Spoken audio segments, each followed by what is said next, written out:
باللہ والیوم الاخر، جو اللہ پر ایمان لایا اور آخرت کے دن پر ایمان لایا. یہ جوڑ کر کے کئی جگہوں پر آیتیں آئی ہیں اور احادیث میں بھی اس طرح کی باتیں آئی ہیں. اللہ پر ایمان لانا اور قیامت کے دن پر ایمان لانا. اس سے آپ اندازہ کر سکتے ہیں کہ مسلمان کے لیے آخرت پر ایمان رکھنا کتنا اہم ہے. اللہ پر تو ایمان رکھتا ہے، یقین رکھتا ہے، لیکن اگر آخرت پر وہ یقین نہیں رکھتا تو گویا کہ وہ مسلمان ہی نہیں، اس کا ایمان ہی نہیں. قیامت کے دن پر ایمان لانا یہ ہمارے بنیاد میں سے ہے، اسلام کی جڑوں میں سے ہے. سب سے پہلے تو ہر مسلمان کو اپنا عقیدہ معلوم ہونا چاہیے کہ عقیدہ کہتے کسے ہیں. میرے عزیزو، ایمان کسے کہتے ہیں؟ ایمان کیا ہے؟ آپ جب پوچھیں گے اور یا سیکھیں گے تو آپ کو پتہ چلے گا 7 چیزوں پر یقین رکھنے کا نام ایمان ہے. اور یقین دل سے رکھا جاتا ہے، یقین کا تعلق دل سے ہے. وہ 7 چیزیں کیا ہیں جس کو خود میرے آقا صلی اللہ تعالی علیہ وسلم نے ارشاد فرمایا ہے؟ اللہ پر یقین رکھنا، دوسرے اللہ کے فرشتوں پر یقین رکھنا، تیسرے اللہ کی کتابوں پر یقین رکھنا، چوتھے اللہ کے رسولوں پر، تمام نبیوں اور رسولوں پر یقین رکھنا، پانچویں قیامت کے دن پر یقین رکھنا، اور چھٹے تقدیر پر یقین رکھنا. جو کچھ بھی ہماری زندگی میں اچھا یا برا ہوگا وہ اللہ کی مرضی سے ہوگا. اور 7ویں چیز ہے مرنے کے بعد دوبارہ زندہ کیے جانے پر یقین رکھنا، جس کو ایمان مفصل بھی آپ کہتے ہیں. آمنت باللہ وملائکتہ وکتبہ ورسلہ والیوم الآخر والقدر خیرہ وشرہ من اللہ تعالی والبعث بعد الموت. یہ عربی کا میں نے ترجمہ کر دیا جو 7 چیزیں میں نے آپ کو گنایا ہے. ایمان مفصل میں 5ویں نمبر پر جو عقیدہ ہے ہمارا وہ قیامت کے دن پر یقین رکھنا. اس میں ذرا برابر بھی کسی نے شک کیا تو اس کا ایمان ہی ختم ہو گیا. قیامت آئے گی کہ نہیں آئے گی اگر سوچتا بھی ہے، شک کرتا ہے. اسی لیے قرآن کی آیت 17ویں پارے کی میں نے تلاوت کی آپ کے سامنے، سورہ حج کی. اللہ تعالیٰ فرماتا ہے وَأَنَّ السَّاعَةَ آتِيَةٌ لَا رَيْبَ فِيهَا، قیامت آ کر رہے گی، اس میں کوئی شک نہیں. اللہ فرماتا ہے قیامت آئے گی، اس میں کوئی شک نہیں. وَأَنَّ اللَّهَ يَبْعَثُ مَن فِي الْقُبُورِ، قرآن کہتا ہے اور اللہ بے شک جتنے لوگ بھی قبروں میں ہیں سب کو دوبارہ اٹھائے گا. جو بھی قبروں میں ہیں ان سب کو اٹھایا جائے گا. یہ قیامت کے دن کا تذکرہ قرآن پاک میں بیشتر مقامات پر ہے. میں اپنی بساط کے مطابق ہی عرض کروں 30 پاروں میں قرآن کے کوئی پارہ ایسا نہیں جو قیامت کے ذکر سے خالی ہو. کوئی پارہ نہیں ہے، ہر پارے میں قرآن پاک میں قیامت کا ذکر ضرور آیا ہے. میرے عزیزو، مسلمان کے لیے جب یہ بتایا گیا کہ قیامت کا آنا حق ہے تو اب اس کے متعلق معلومات بھی حاصل کرنا مسلمان کا ہی فریضہ ہے.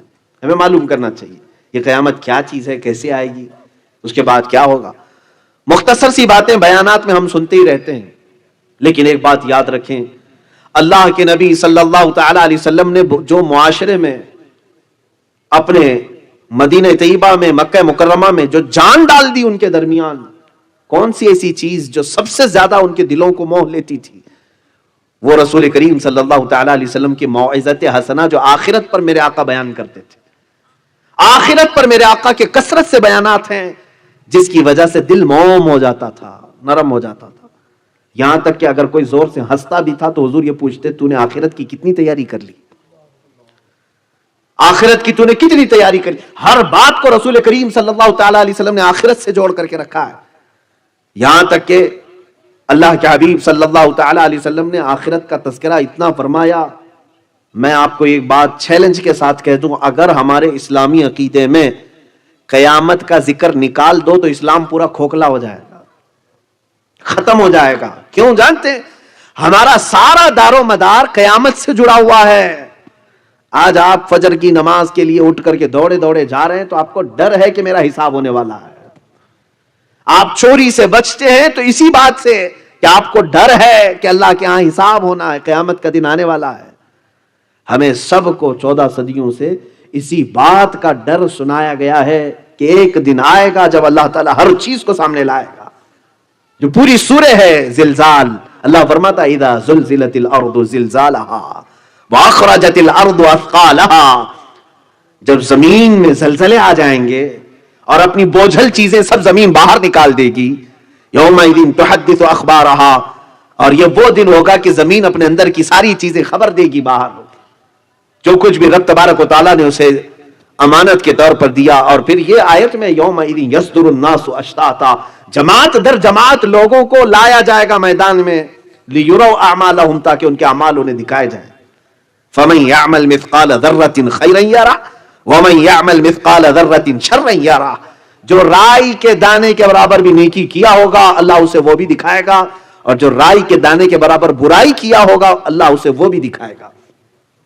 یہ جو ڈر ہے، یہ جو خوف ہے، اسی نے ہم سب کو سیدھا کر کے رکھا ہوا ہے.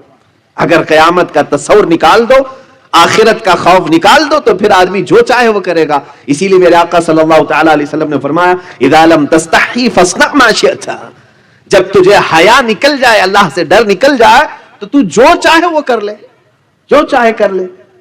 میرے عزیزو، اسلام کا جو بنیادی عقیدہ ہے وہ آخرت کا تصور، آخرت کا خوف.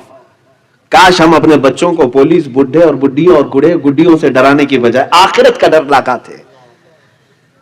سیدنا حسن اور سیدنا امام حسین رضی اللہ تعالیٰ، بچپن کی بات ہے، دونوں میں آپس میں کچھ تکرار ہو گئی، جھگڑ پڑے، اور سیدتنا فاطمہ الزہرا رضی اللہ تعالیٰ عنہا کے پاس دونوں آئے.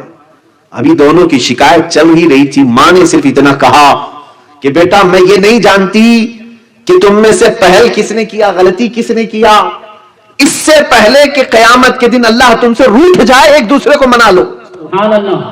یہ بچوں کی تربیت ہوتی تھی. یہ اہل بیت کا گھرانہ ہے جہاں بچوں کی تربیت میں بھی 4 سال کے 5 سال کے بچوں کو یہ ڈر سنایا جاتا تھا کہ اللہ کہیں تجھ سے روٹھ نہ جائے، اللہ ناراض نہ ہو جائے. عزیزان گرامی وقار، اسلام کا پورا مدار آخرت پر ہے. ہم یہاں جو جی رہے ہیں اسی انتظار میں تو جی رہے ہیں، ہماری اصل زندگی یہ نہیں ہے. میں یہ قیامت کی تذکرے سے پہلے آپ کو یہ بتانا چاہتا ہوں کہ قیامت ہے کیا اسلام میں. قرآن پڑھو آپ، جگہ جگہ پر اللہ تعالیٰ نے اس کے آنے کے متعلق بیانات فرمائے ہیں. رب تعالیٰ فرماتا ہے القاریعۃ ما القاریعہ وما ادراک ما القاریعہ، کھڑکا دینے والی. فاضل بریلوی رحمۃ اللہ علیہ نے فرمایا دل دہلا دینے والی. تو کیا جانے کہ دل دہلانے والی کیا چیز ہے. یوم یکون الناس کالفراش المبثوث، یہ وہ دن ہوگا جب ہر جگہ سے کھڑک کی آواز آئے گی، کھڑکانے والی آواز آئے. یہ وہ دن ہوگا جب لوگ ٹوٹے پتنگوں کی طرح ادھر ادھر بکھرے ہوں گے. وتکون الجبال کالعہن المنفوش، اور بڑے بڑے پہاڑ روئی کے پھائے کی طرح اڑ رہے ہوں گے. یہ وہ دن ہوگا. رب تبارک و تعالیٰ نے فرمایا قیامت کے دن کے متعلق، قیامت کے کئی نام آئے ہیں قرآن میں. یوم القیامہ ہے، اور اللہ رب العزت نے قسم یاد فرمائی لا اقسم بیوم القیامہ، قسم ہے قیامت کے دن کی. اور پھر اللہ تعالیٰ یہ فرماتا ہے ایحسب الانسان ان لن نجمع عظامہ، انسان کیا یہ سوچ کر کے بیٹھا ہے کہ ہم اس کی ہڈیاں نہیں جما سکیں گے، ہم اس کی ہڈیاں نہیں جمائیں گے. اللہ تعالیٰ فرماتا بلا قادرین علی ان نسوی بنانا، بلکہ ہم تو قادر ہیں، ہر پور کو جوڑ دیں گے، ہر ٹکڑے کو اللہ رب العزت جوڑ دے گا. یہ قیامت کے دن کے متعلق سورہ قیامہ میں بھی تذکرہ ہے. پوری سورہ کا نام قیامہ ہے. اور قرآن پاک کی ابھی میں جلد سے آپ کی طرف آؤں گا، میں اکتاہٹ میں آپ کو نہیں لے آؤں گا. اب قرآن کی آیتیں کم از کم 100 آیتیں میں تلاوت کر سکتا ہوں قیامت کے متعلق. اتنا تذکرہ ہے قرآن پاک میں قیامت کے متعلق. ارے جو نماز آپ پڑھتے ہو شروع میں ہی مجھے بتاؤ کوئی رکعت آپ کی سورہ فاتحہ سے خالی ہوتی ہے؟ آپ سب سے پہلے اپنے رب کی حمد بیان کرتے ہیں الحمدللہ رب العالمین الرحمن الرحیم، تمام تعریفیں اس اللہ کے لیے جو سارے جہانوں کو پالنے والا ہے، رحمان ہے، رحیم ہے. اس کے بعد سیدھے جس کا تذکرہ آتا ہے وہ مالک یوم الدین، قیامت کے دن کا مالک، یوم جزا کا مالک. قیامت کا ہی تذکرہ آ گیا. اللہ کی صفت بیان کرنے میں، اللہ کی تعریف بیان کرنے میں بھی سب سے پہلی چیز کیا آئی؟ مالک یوم الدین. وہ قیامت کے دن کا مالک ہے، روز جزا کا مالک ہے. عزیزان گرامی وقار، وہاں پر اللہ انسانوں کا بھی مالک ہے، زمین کا مالک ہے، آسمانوں کا مالک ہے، وہ ساری کائنات کا مالک ہے. لیکن رب نے تذکرہ کس کا فرمایا؟ یوم الدین، وہ روز جزا کا مالک ہے. اس لیے کہ یہ کوئی بہت ہی بڑی چیز ہوگی تبھی تو اس کا تذکرہ آیا ہے مالک یوم الدین. اس کے علاوہ آپ دیکھیں بادشاہت کا ذکر جہاں جہاں بھی آئے گا. دنیا کی بادشاہت یہ چند سالوں کی ہو سکتی ہے، چند دنوں کی ہو سکتی ہے، لیکن قیامت کے دن کے متعلق قرآن میں ہے وہ یوم محشر ہوگا جب رب تبارک و تعالی ندا دے گا بندوں کو، لمن الملک اليوم، آج کے دن کی بادشاہت کس کی ہے بتاؤ لوگوں، آج کے دن کس کی بادشاہت ہے؟ پھر رب تعالیٰ خود ہی جواب دیتا ہے للہ الواحد القہار، ایک قہر کرنے والے خدا کی آج بادشاہت ہے، سخت پکڑ کرنے والے خدا کی آج بادشاہت ہے۔ اور اس دن اللہ تعالیٰ کی طرف سے پکارا جائے گا این الجبارون، کہاں ہے وہ جو گھمنڈ میں اکڑ کر کے چلتے تھے، آ جائیں۔ کہاں ہے وہ جو دنیا میں سینہ تان کر کے بادشاہ بنتے تھے، آ جائیں۔ میرے عزیزو ایک دن تو ہے جو روز جزا جس کو کہیں، میں نام گنا دوں اگر قیامت کے، سن لے، یوم الدین اس کو کہا گیا، یوم القیامہ ہے، یوم النشور ہے، یوم البعث ہے اور یوم التناد ہے، یہ سب قیامت کے نام ہیں۔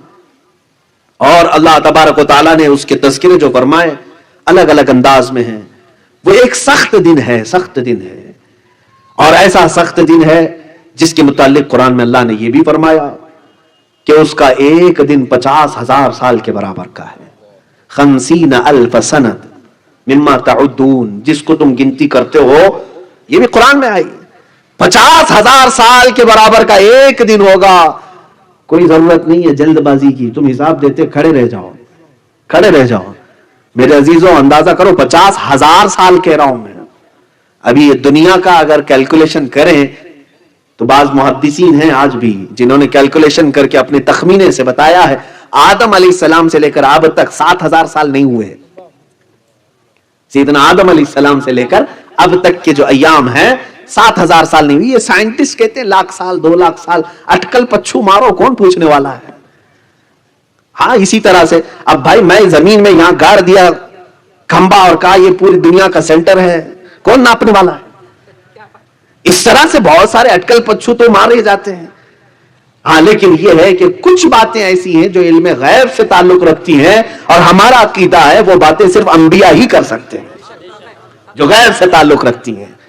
اس کو سائنس بھی مانتا ہے، میٹا فزکس اس کو کہتے ہیں، ما بعد الطبعیات، ہر ایک ہے میٹیریل ورلڈ جس کو آپ محسوس کر سکتے ہو، تو سائنس صرف میٹیریل ورلڈ کی بات کرتا ہے، جو پکڑ کے معلوم کر سکتے ہیں، دیکھ کے معلوم کر سکتے ہیں، محسوس کے معلوم کر سکتے ہیں، میٹیریل ورلڈ ہے۔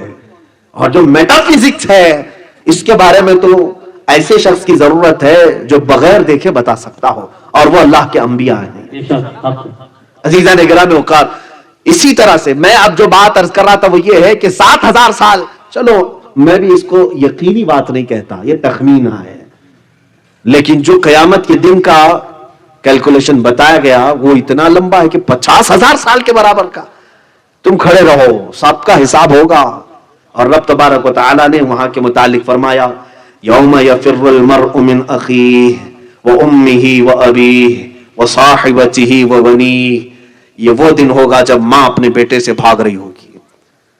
یوم یفر المرء من اخیہ، آدمی اپنے بھائی سے بھاگ رہا ہوگا، ماں اپنے بیٹے سے، دوست اپنے دوست سے جان چھڑا کے بھاگ رہا ہوگا، تب بھاگ رہے ہوں گے۔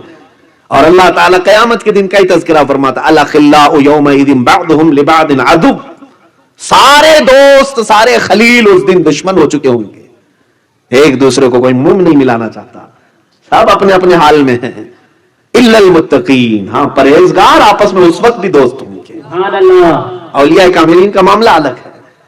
یہ قیامت کے دن کے متعلق رب تعالیٰ فرماتا ہے وہاں سب بکھرے ہوئے ہوں گے، ایک دوسرے کو کسی کی فکر نہیں ہے، اپنی پڑی ہے سب کو، ماں اپنے بیٹے کو نہیں دیکھنا چاہتی ہے۔ یہی تذکرہ قرآن پاک میں چند آیتیں برکت کے لیے تلاوت کرو، اور پھر جو مجھے حکم ہوا ہے اس بات پر میں عرض کروں گا۔ قیامت کے متعلق رب تبارک و تعالیٰ نے یہ فرمایا کہ سارے ایک دوسرے کے دشمن ہو جائیں گے سوائے متقین کے، اور پھر کیسے آئیں گے وہاں پر؟ سورہ کہف میں رب تعالیٰ نے فرمایا وَعُرِضُوا عَلَى رَبِّكَ إِلَى رَبِّكَ صَفًّا لَقَدْ جِئْتُمُونَا كَمَا خَلَقْنَاكُمْ أَوَّلَ مَرَّةٍ، تم صف در صف لائے جاؤ گے، صف در صف لائے جاؤ گے، اور اللہ تعالیٰ فرماتا جیسے ہم نے تم کو پہلے پیدا کیا تھا ویسے ہی اٹھائے جاؤ گے، بغیر لباس کے آؤ گے، قیامت کے دن بغیر لباس کے اٹھائے جائیں گے۔ اس کے متعلق حدیث میں حضرت ماں عائشہ صدیقہ رضی اللہ تعالیٰ عنہ نے پوچھا بھی تھا، اے اللہ کے نبی صلی اللہ تعالیٰ علیہ وسلم بغیر لباس کے ہوں گے؟ کیا اس کا معنی ہے؟ کیا ایک دوسرے کی طرف لوگ دیکھ رہے ہوں گے؟ حضور پاک صلی اللہ تعالیٰ علیہ وسلم نے ارشاد فرمایا عائشہ وہاں لوگوں کو اس کا خیال ہی نہیں ہوگا کہ کون کس حالت میں ہے، کیونکہ اپنے اوپر جو پڑی ہوئی ہے وہ کہاں کس کا جسم دیکھ رہا ہے۔ عزیزان اکرام وقار، یہ قیامت کے متعلق رب تعالیٰ نے پھر فرمایا کلا اذا دکت الارض دکا دکا وجاء ربک والملک صفا صفا، جب زمین پوری ہلا دی جائے گی اور اللہ کے فرشتے بھی تھر تھر کانپ رہے ہوں گے اور وہ صف کے صف لگا کر کھڑے ہو چکے ہوں گے، اور پھر قرآن میں اللہ تعالیٰ فرماتا ہے وَنُفِخَ فَإِذَا نُفِخَ فِي الصُّورِ نَفْخَةٌ وَاحِدَةٌ، جب پہلی پھونک ماری جائے گی، یہ سور کے بارے میں ہے، وَحُمِلَتِ الْأَرْضُ وَالْجِبَالُ، اور اللہ تبارک و تعالیٰ زمین کو پہاڑوں کو الٹ پلٹ کر دے گا۔ قرآن کی آیتیں میں صرف برکت کے لیے پڑھ رہا ہوں۔ اِذَا الشَّمْسُ كُوِّرَتْ وَإِذَا النُّجُومُ انْكَدَرَتْ، رب تعالیٰ فرماتا ہے جب سورج پھٹ جائے گا اور تارے بکھیر دیے جائیں گے، اور اللہ تعالیٰ فرماتا ہے اِذَا السَّمَاءُ انْفَطَرَتْ، آسمان پھاڑ دیا جائے گا، آسمان پھاڑ دیا جائے گا، یہاں تک کہ سورج پھٹ کر کے انگارے اگل رہا ہوگا، جو بھی ہوگا، زمین اٹھا دی جائے گی، پہاڑ بکھیر دیے جائیں گے۔ یہ تمام معاملات قیامت کے ہیں کہ کس طرح آنے والی ہے۔ دل دہلا دینے والی جو بات آئی اس پر میں نے یہ تفسیر عرض کیا۔ قرآن پاک میں اللہ نے فرمایا القاریعۃ ما القاریعہ، وہ دل دہلا دینے والی ہے، تم کیا جانو کہ دل دہلانے والی کیا چیز ہے۔ میرے عزیزو، اتنی باتیں جو میں نے عرض کیا، یہاں ایک پٹاخہ اڑے تو کتنوں کا دل دھڑکتا ہے، وہ قیامت کے سور پھونکے جائیں تو نہ جانے کیا کیا ہوگا، کیسے کیسے دل دہلیں گے۔ ہاں، دل ہی نہیں دہلیں گے۔ سنو، قرآن کہتا ہے یوم ترونها تذهل كل مرضعة عما ارضعت وتضع كل ذات حمل حملها وترى الناس سكارى وما هم بسكارى۔ قرآن میں اللہ تعالیٰ فرماتا ہے یہ وہ دن ہوگا جب تم دیکھو گے حاملہ عورتوں کے بچے باہر نکل آئیں گے۔ قیامت کے دن کے متعلق وتضع كل ذات حمل حملها، اپنا حمل باہر نکال دے گی عورت، ڈر کے مارے بچے باہر نکل چکے ہوں گے۔ اب اندازہ کرو دلوں کا حال کیا ہو چکا ہوگا۔ یہ قیامت ہے، قیامت آنے والی ہے۔ اقتربت الساعة وانشق القمر، سورہ قمر میں اللہ نے فرمایا قیامت بہت قریب آ گئی، چاند پھٹ گیا۔ اور 17ویں پارے میں رب تعالیٰ نے شروع میں یہ فرمایا اقترب للناس حسابهم وهم في غفلة معرضون، لوگوں کے لیے اللہ تعالیٰ فرماتا ہے قیامت قریب آ گئی اور لوگ ابھی بھی غفلت میں ہیں، ابھی بھی غفلت میں سوئے ہوئے ہیں۔ عزیزان گرامی وقار، یہ آیات بینات ہیں قرآن عظیم کی، جس میں رب تبارک و تعالیٰ نے قیامت کو یقینی طور پر بیان فرمایا، یقین کے ساتھ جانا قیامت آنی ہے۔ اب یہ جب ہمارا عقیدہ بنا تو اب ہم آتے ہیں کہ قیامت کب آئے گی، قیامت کب آئے گی۔ یہ علم تو ایسا ہے جس کو اللہ نے اپنے پاس سیکیور رکھا، محفوظ رکھا۔ قرآن کی آیت تو یہی بتاتی ہے ان اللہ عندہ علم الساعۃ، بے شک اللہ کے نزدیک اس کا علم ہے، لیکن اللہ نے یہ نہیں فرمایا کہ میں یہ علم کسی کو دوں گا بھی نہیں، یہ نہیں فرمایا۔ ہاں، اللہ کے پاس ہے اس کا علم، لیکن وہ اپنی عطا سے چاہے تو اپنے رسول کو بھی دے سکتا ہے۔ یہ مسئلہ حل ہو گیا، کسی کے ذہن میں یہ بات نہ رہے کہ رسول کو معلوم نہیں تھا۔ ہاں، ہم یہ کہیں گے ذاتی طور پر اللہ کے سوا کسی رسول کسی نبی کو نہیں معلوم، لیکن رب کے بتانے سے جس رسول کو بھی چاہے علم ہو جائے گا، کیونکہ اسی آیت میں اللہ نے 5 چیزوں کا ذکر فرمایا۔ 5 چیزیں ایسی ہیں جس کا علم کسی کو نہیں۔ 21ویں پارے کی آیت ہے یہ، اللہ تعالیٰ فرماتا ہے ان اللہ عنده علم الساعة وينزل الغيث ويعلم ما في الارحام وما تدري نفس ماذا تكسب غدا وما تدري نفس بأي ارض تموت۔ اللہ فرماتا ہے کوئی نہیں جانتا بارش کب ہوگی، قیامت کا علم اللہ کے پاس ہے، بارش کب ہوگی۔ ويعلم ما في الارحام، ماں کے پیٹ میں کیا ہے یہ کسی کو نہیں معلوم، کل کیا ہونے والا ہے یہ کسی کو نہیں معلوم، کون کس زمین پہ مرنے والا ہے یہ کسی کو نہیں معلوم۔ یہ 5 چیزیں اللہ تعالیٰ نے فرمایا، لیکن آپ کو معلوم ہے کہ ان 5 چیزوں کا علم دوسروں نے بھی بتایا ہے۔ حضور اکرم صلی اللہ تعالیٰ علیہ وسلم نے جنگ بدر میں خود خط کھینچ کر کے بتایا ہے کہ کل یہاں ابو جہل مرے گا، تو حضور صلی اللہ تعالیٰ علیہ وسلم نے فرمایا، تو یہاں کیا کہو گے؟ اللہ تو فرما رہا ہے اللہ کے سوا کسی کو نہیں معلوم کون کہاں مرے گا، رسول کیسے بتا رہے ہیں؟ وہاں ہم یہی کہیں گے رسول اپنے سے نہیں بتا رہے، اللہ کی عطا سے بتا رہے ہیں۔ رب تبارک و تعالیٰ نے انہیں بیان فرمایا تو وہ جانتے ہیں۔ اسی طرح ماں کے پیٹ میں کیا ہے کوئی نہیں جانتا، جبکہ آج سائنس اتنی ترقی کر چکا ہے ڈاکٹر بھی بتا سکتا ہے۔ تو یہ علم اللہ کی طرف سے دیا ہوا علم ہے، اگر اللہ نہیں چاہتا تو یہ علم کبھی کسی کو نہیں ملتا۔ ہاں تو یہ علم کے ذریعے سے اللہ کی عطا سے کوئی جان سکتا ہے. بہرحال اب مسئلہ یہ ہے کہ جس حدیث کو لے کر کے یہ معاملات آئے کہ حضور کو بھی نہیں معلوم، اسی حدیث سے میں اپنی گفتگو کا آغاز کرتا ہوں. ایک بار صحابہ کرام رضوان اللہ تعالی علیہ مجمعین بیٹھے ہوئے تھے رسول پاک صلی اللہ علیہ وسلم کے پاس. یہ حضرت عمر فاروق رضی اللہ تعالیٰ عنہ سے مروی حدیث ہے اور مسلم شریف میں بھی ہے، بخاری شریف میں بھی ہے. حضور اکرم صلی اللہ تعالیٰ علیہ وسلم بیٹھے ہوئے صحابہ کے ساتھ فرماتے ہیں صحابہ کہ اچانک ایک آدمی ہمارے درمیان آیا اور محفل میں حضور کے بالکل سامنے آ کر بیٹھ گیا، یہاں تک کہ اپنے گھٹنے حضور کے گھٹنے سے ملا لیا، اتنا قریب ہو کر بیٹھ گیا اور آتے ہی سوال کرنے لگا. وہ صحابہ کہتے ہیں، حضرت عمر خود کہتے ہیں ہم میں سے اس کو کوئی نہیں پہچانتا تھا، وہ مدینے کا بھی نہیں دکھ رہا تھا، اور اگر باہر سے آیا ہے تو سفر کے آثار بھی اس کے چہرے پر نہیں تھے. گھوڑے پر آیا ہو تو دھول میں اٹا چہرہ لے کر کپڑوں پر گرد و غبار کے آثار ہوتے، وہ بھی نہیں دکھ رہا تھا، تو ہم تعجب میں تھے. بہرحال خاموش بیٹھے رہے. محفل میں آنے والے اس شخص نے پہلا سوال کیا، مل ایمان، ایمان کسے کہتے ہیں؟ میرے آقا صلی اللہ علیہ وسلم نے جواب دیا، میں نے ابھی شروع میں ہی بیان کر دیا ہے، 7 چیزوں پر یقین رکھنے کا نام ایمان ہے.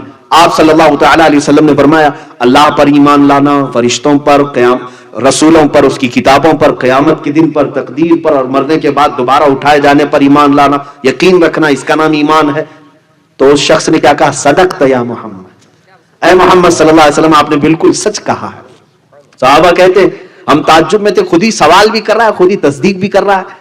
اس کے بعد دوسرا سوال اس نے کیا، مل اسلام، اسلام کیا ہے؟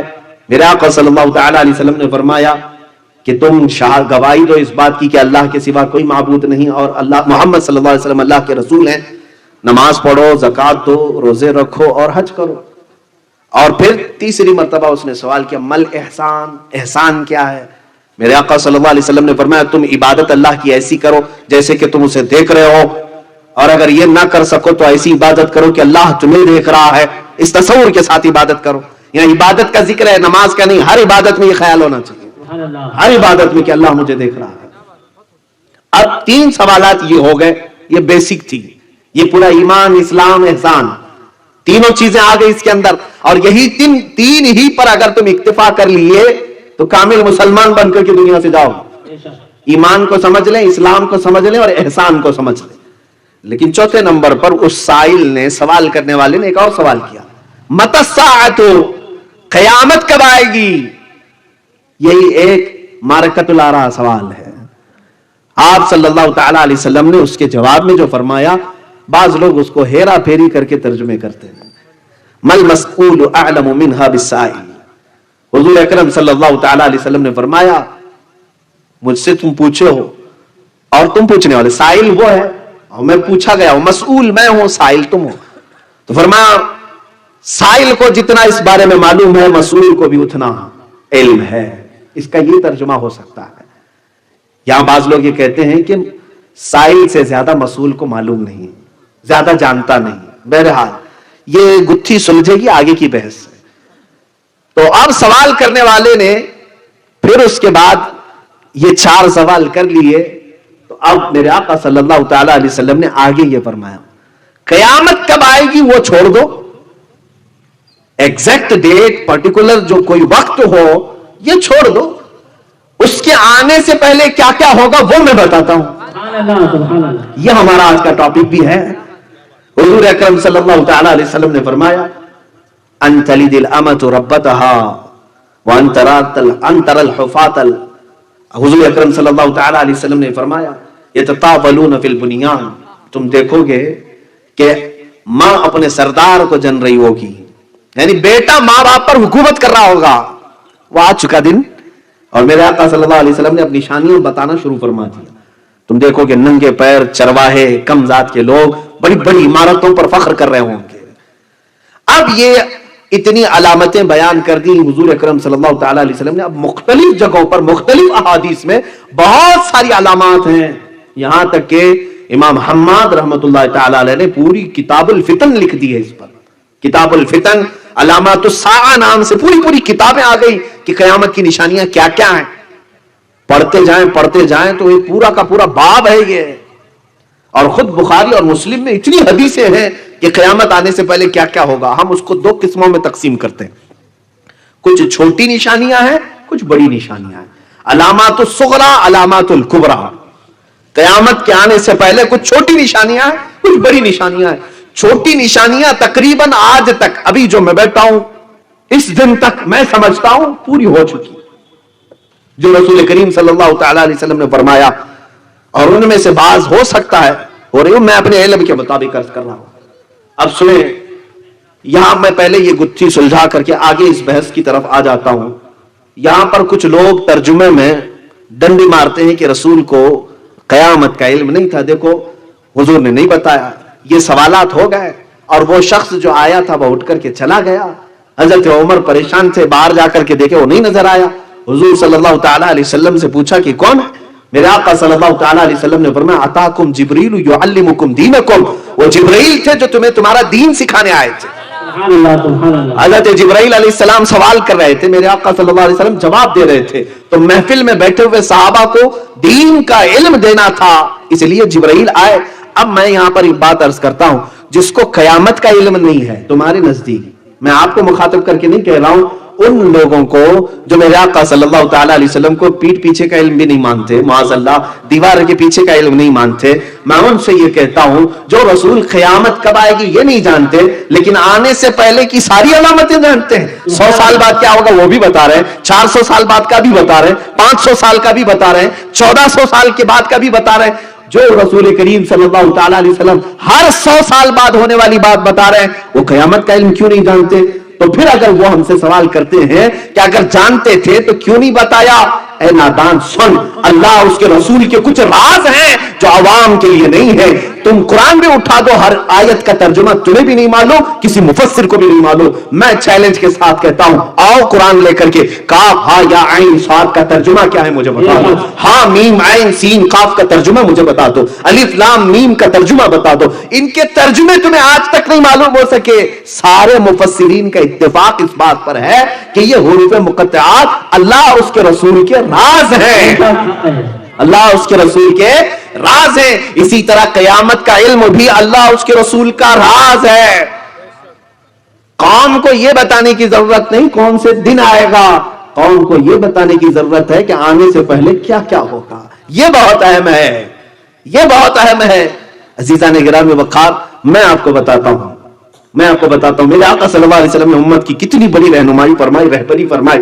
میں ناندیڑ شہر میں بیٹھا ہوں، اب یہاں سے مجھے نکل کر کے جانا تھا اورنگ آباد، اور آپ نے مجھے بتایا یہاں سے بیٹھنے کے بعد کہ اورنگ آباد آ جائے گا، فلاں وقت پر آ جائے گا، 2 گھنٹے میں آ جائے گا، 4 گھنٹے میں آ جائے گا. آپ نے بتا دیا 4 گھنٹے کے بعد آپ کا شہر آ جائے گا. میں بیٹھا رہا 4 گھنٹے کا انتظار کرتے کرتے، گھڑی آگے بھی ہو سکتی پیچھے بھی ہو سکتی ہے، میرا کچھ بھی ہو سکتا ہے. اور اچانک اورنگ آباد آیا، مجھے خبر ہی نہیں پڑی.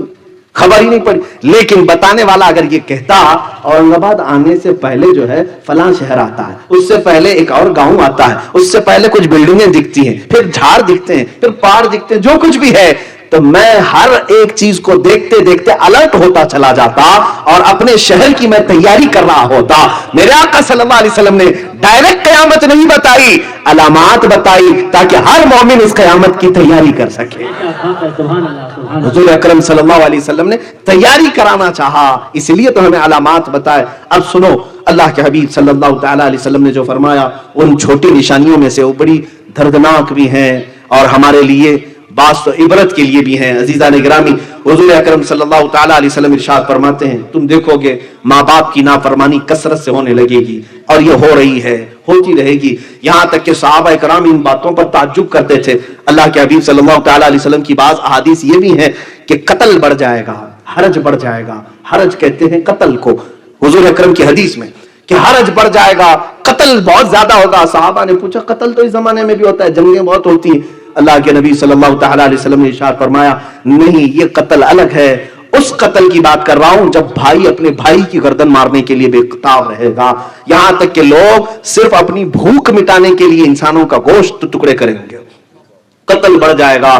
اور آپ کو اگر میں بتاؤں تو حضور اکرم صلی اللہ تعالی علیہ وسلم کی اس پیشن گوئی کے مطابق میں سمجھتا ہوں ورلڈ وار فرسٹ اور ورلڈ وار 2 میں سیکنڈ میں جتنی جانیں گئیں پوری دنیا کی تاریخ میں اتنی جانیں کبھی نہیں گئی ہیں. فرسٹ ورلڈ وار میں 2 کروڑ لوگ مرے ہیں، تقریباً 20 ملین. اور سیکنڈ ورلڈ وار میں 50 ملین لوگوں کی جانیں گئی ہیں, 5 کروڑ کے قریب لوگ مرے. میرے عزیزو, یہ عام لوگ نہیں, جانے جانا. اور اس طرح سے کہ لوگ جو ہے اب موت کا لوگوں کو احساس بھی نہیں ہوتا, ایسے لگتا ہے جیسے چونٹی مر گئی, مچھر مر گیا, مکھی مر گئی. پہلے کسی کی موت پر سارے لوگ کان کھڑے کرتے تھے اور احساس ہوتا تھا, اس کے لیے تعزیتیں ہوتی تھی. اب بغل میں مر کے چلا گیا, لوگ دوسرے دن بھول گئے, اپنے معمول پر آ گئے. موت بھی عام ہوگی, قتل بھی عام ہوگا. رسول کریم صلی اللہ تعالی علیہ وسلم کی حدیث میں یہ بھی ہے, گانے باجے کی کثرت ہو جائے گی. گانے بازی کی کثرت آج آپ نہیں دیکھتے. شاید یہ میوزک ورلڈ اس زمانے کا سب سے زیادہ ٹاپ پر جا چکا ہوگا. بلکہ پہلے کے دور میں اگر کوئی گانے والا محفل میں آتا تو منہ چھپاتا رہتا, لوگ اس کو تانا دیتے. جیسے طوائف آ گئی ہو, طوائف آ گئی ہو, مخنث آ گئے ہو, تو لوگ اس سے چڑھتے تھے اور دکھا دکھا کر کہتے ہیں, آج بھی کہتے ہوں گے, ارے یہ بازاری عورت ہے, یہ طوائف ہے, فلاں ہے. تو پہلے گانے والے کو اس طرح سے لوگ دیکھتے تھے, ارے آج تو فیشن ہے, سٹار ہے. جو جتنا گا لیا, ناچ لیا, وہ لوگوں میں سنگر اور pop singer, top singer, star singer جو بھی بنتے چلے گئے. گانا آج کا فیشن ہو گیا اور لوگ اس پر اپنے آپ کو فخر محسوس کرنے لگے. یہی میرے آقا صلی اللہ تعالی علیہ وسلم نے فرمایا کہ لوگ گناہوں کو نیکیاں سمجھ کر کرنے لگے. ایک حدیث ہے کتاب الفتن میں, امام حماد نے لکھا ہے, فرماتے ہیں ایک وقت ایسا آئے گا اے مومنو کہ لوگ تمہیں ایمان کا تانا ایسے دیں گے جیسے زانی کو تانا دیا جاتا ہے. یہ کہیں گے انک مؤمن انک امرؤ فیک ایمان, اے یہ دیکھو یہ آدمی ہے, اس کے پاس ایمان ہے, تانا دے کر کے لوگ کہیں گے. ایک وقت یہ آئے گا, حضور اکرم صلی اللہ تعالی علیہ وسلم نے فرمایا, ایمان پر قائم رہنے کی سختی بھی بتائی کہ بہت سخت ہو جائے گا ان کے لیے, بہت سخت ہو جائے گا. اب یہ ماں باپ کی نافرمانی, گانے بازے کی کثرت, یہاں تک کہ حضور اکرم صلی اللہ تعالی علیہ وسلم کی حدیث ہے, فرماتے ہیں تم دیکھو گے کہ زنا اتنی کثرت سے ہوگا کہ جیسے گدھے اور کتے راستوں پر جوڑا کھاتے ہیں, انسان بھی اس طرح سے کرنے لگ جائیں گے. یعنی کھلے عام زنا ہوگا, لوگ سڑکوں پر اور راستوں پر اس طرح جوڑے کھاتے ہوں گے. یہ ابھی جو میٹروپولیٹن سٹیز ہیں, بڑی بڑی سٹیز ہیں, وہاں پر تو یہ عام سی بات ہے. ممبئی ہو, دلی ہو, گوا ہو, یہ سب سٹیز میں ہو سکتا ہے کہ آپ کے ہاں اقدار اور روایات کی پاسداری کی جاتی ہو, آج بھی بچیاں محفوظ ہوں. لیکن اب یورپین کلچر تو بہت دور کی بات ہے, انڈین کلچر میں بھی یہ ساری چیزیں آ گئی. ایک دوسرے سے چپک جانا, سب کے سامنے معاذ اللہ رب العالمین, لوگوں کے خواہشات کو بھڑکانا, یہ کثرت سے ہو گیا ہے. اچھا, حدیث کے مطابق میرے آقا صلی اللہ تعالی علیہ وسلم نے جو فرمایا کہ زنا عام ہوگا اور راستوں پر ہوگا, میرے عزیزو اگر آپ کھلے عام راستوں پر نہیں بھی دیکھ رہے ہوں گے, ہر نوجوان کے ہاتھ میں انٹرنیٹ دے کر کے انہوں نے فل یہ تمام ننگی صورتیں اور ننگی تصویریں پہنچا دی ہیں. آج یہ پورنوگرافی کثرت سے دیکھی جاتی ہے. دنیا کی سب سے زیادہ یوزفل ویب سائٹس پورنوگرافی ہے. بے حیائی کی تصویریں دیکھنا, بلیو فلم دیکھنا, پوری دنیا میں اس کا سب سے زیادہ ڈیمانڈ ہے. میں ابھی لاک ڈاؤن کی بات بتا رہا ہوں. لاک ڈاؤن کے درمیان شروع کا مہینہ ہوگا, شاید غالباً اپریل یا مئی میں, میرے پاس رپورٹ تھی, میں نے دیکھا, حیرت ہو گئی. پوری دنیا میں سب سے زیادہ لاک ڈاؤن میں لوگ کس میں اپنا وقت بتائیں, تو رپورٹ کے مطابق پورنوگرافی میں. انٹرنیٹ جو یوز ہوا 90% پورنوگرافی پر یوز ہوا, 10% باقی کاموں کے لیے استعمال ہوا. 90%. عزیزان گرامی, لاکھوں بلین اور لاکھوں ڈالر اس میں خرچ کیے جاتے ہیں گندی تصویریں اور گندی فلمیں تمہارے گھروں تک پہنچانے کے لیے. اور قرآن نے بھی یہ فرمایا, بل یرید الانسان لیفجر امامہ, انسان یہ چاہتا ہے کہ وہ سامنے بے حیائی دیکھے. انسانوں کی طبیعت ہے یہ اس طرح سے بے حیائی اور عیاشی دیکھنے کا متلاشی بھی رہتا ہے, تجسس رہتا ہے اس کو. اور وہ زمانہ آ جائے گا, زنا کثرت سے اور عام ہو جائے گا. عزیزان گرامی وقار, اب تو یہ پاس و لحاظ بھی نہیں رکھا جاتا اسلامی شریعت کے مطابق. لوگ اب طلاق کے اس معاملے میں اتنے ہلکے ہو گئے ہیں.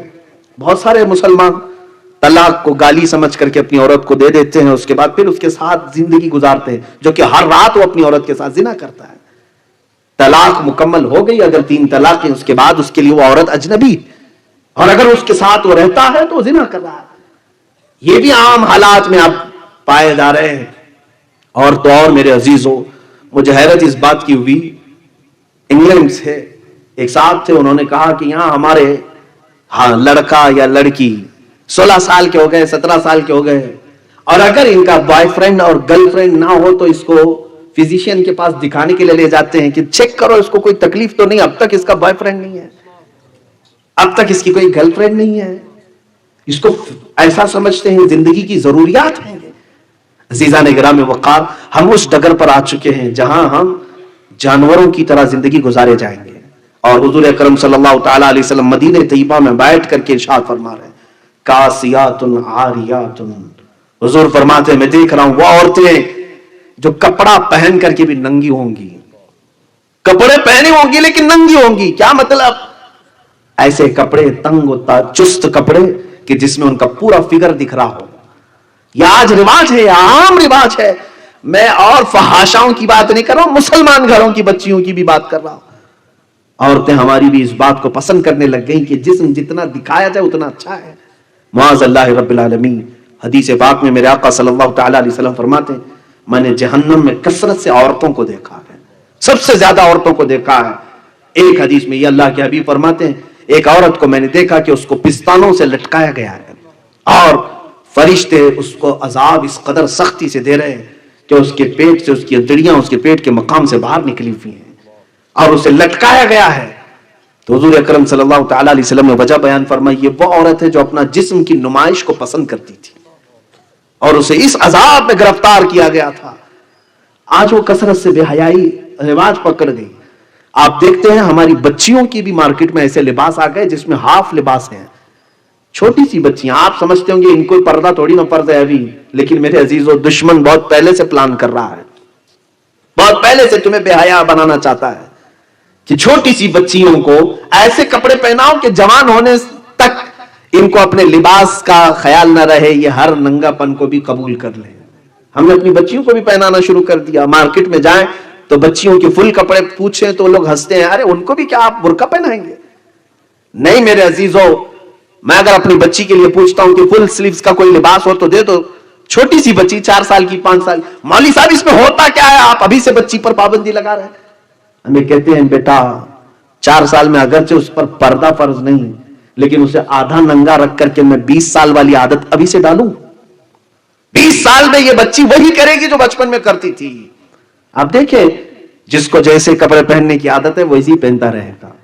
آپ پینٹ پہنتے ہیں, اچانک چڈی پہنو بولو, شرم آئے گی, تھوڑا جھجک محسوس ہوگی, آدمی کا ضمیر نہیں گوارا کرتا. اسی طرح جو ہماری اسلامی بچیاں فل لباس پہنتی ہیں, اچانک ان کو کہہ دو کہ ہاف لباس میں آ جائیں, وہ شرم محسوس کریں گی. دشمنوں نے یہ باضابطہ میں نے پڑھا تھا, ایک حاخام یہودی حکیم ہے 150 سال پہلے اس نے یہودیوں کو جمع کر کے کہا تھا یہ مسلمان بچیاں آوارہ ہوتی نہیں ہیں جلدی اس لیے کہ ان کے گھروں کا ماحول ایسا ہوتا ہے, کیا کیا جائے؟ تو اس نے کہا چھوٹی بچیوں کے ہی لباس ان کے آدھے آدھے بناؤ تاکہ بچپن سے ان کو رواج ملے. عزیزہ نگران وقار, انجانے میں ہم کسی سازش کے بھی شکار ہو جاتے ہیں اور کچھ تو ہم جان بوجھ کر کے بھی کرتے ہیں. خیر, حدیث پاک میں رسول کریم صلی اللہ تعالی علیہ وسلم نے فرمایا حرج بڑھ جائے گا, گانے باجے کی کثرت ہوگی, زنا عام ہوگا, ساتھ ہی ایک اور بڑی بیماری کا تذکرہ اللہ کے نبی صلی اللہ علیہ وسلم نے فرمایا. وہ بڑی بیماری حضور اکرم صلی اللہ تعالی علیہ وسلم فرماتے ہیں لواطت اور سحاق عام ہوگا. یہ کیا ہے؟ ہوموسیکسولیٹی. مرد سے اپنی خواہش پوری کرے گا, عورت سے اپنی خواہش پوری کرے گا. LGBT نام سے اب کمیونٹیز بنائی گئی ہیں, دنیا اب ان کے حقوق کا مطالبہ کر رہی ہے. گےازم, ارے انڈیا میں گورنمنٹ میں یہاں پر ہماری پارلیمنٹ میں قانون پاس کر لیا گیا کہ مرد سے شادی کر سکتا ہے, اس کو کوئی نہ روکے. آج یہ مغربی دنیا اس کو سمجھتی ہے کہ ہم پوش ہیں, بہت زیادہ پوش ہیں. ارے جانور بھی نہیں کرتے یہ حرکتیں, تم کون سے پوش ہو؟ مرد سے اپنی خواہش پوری کرے, گےازم, اس کو لواطت کہتے. قرآن پاک میں سب سے دردناک عذاب کا جو تذکرہ آیا ہے وہ قوم لوط پر ہے.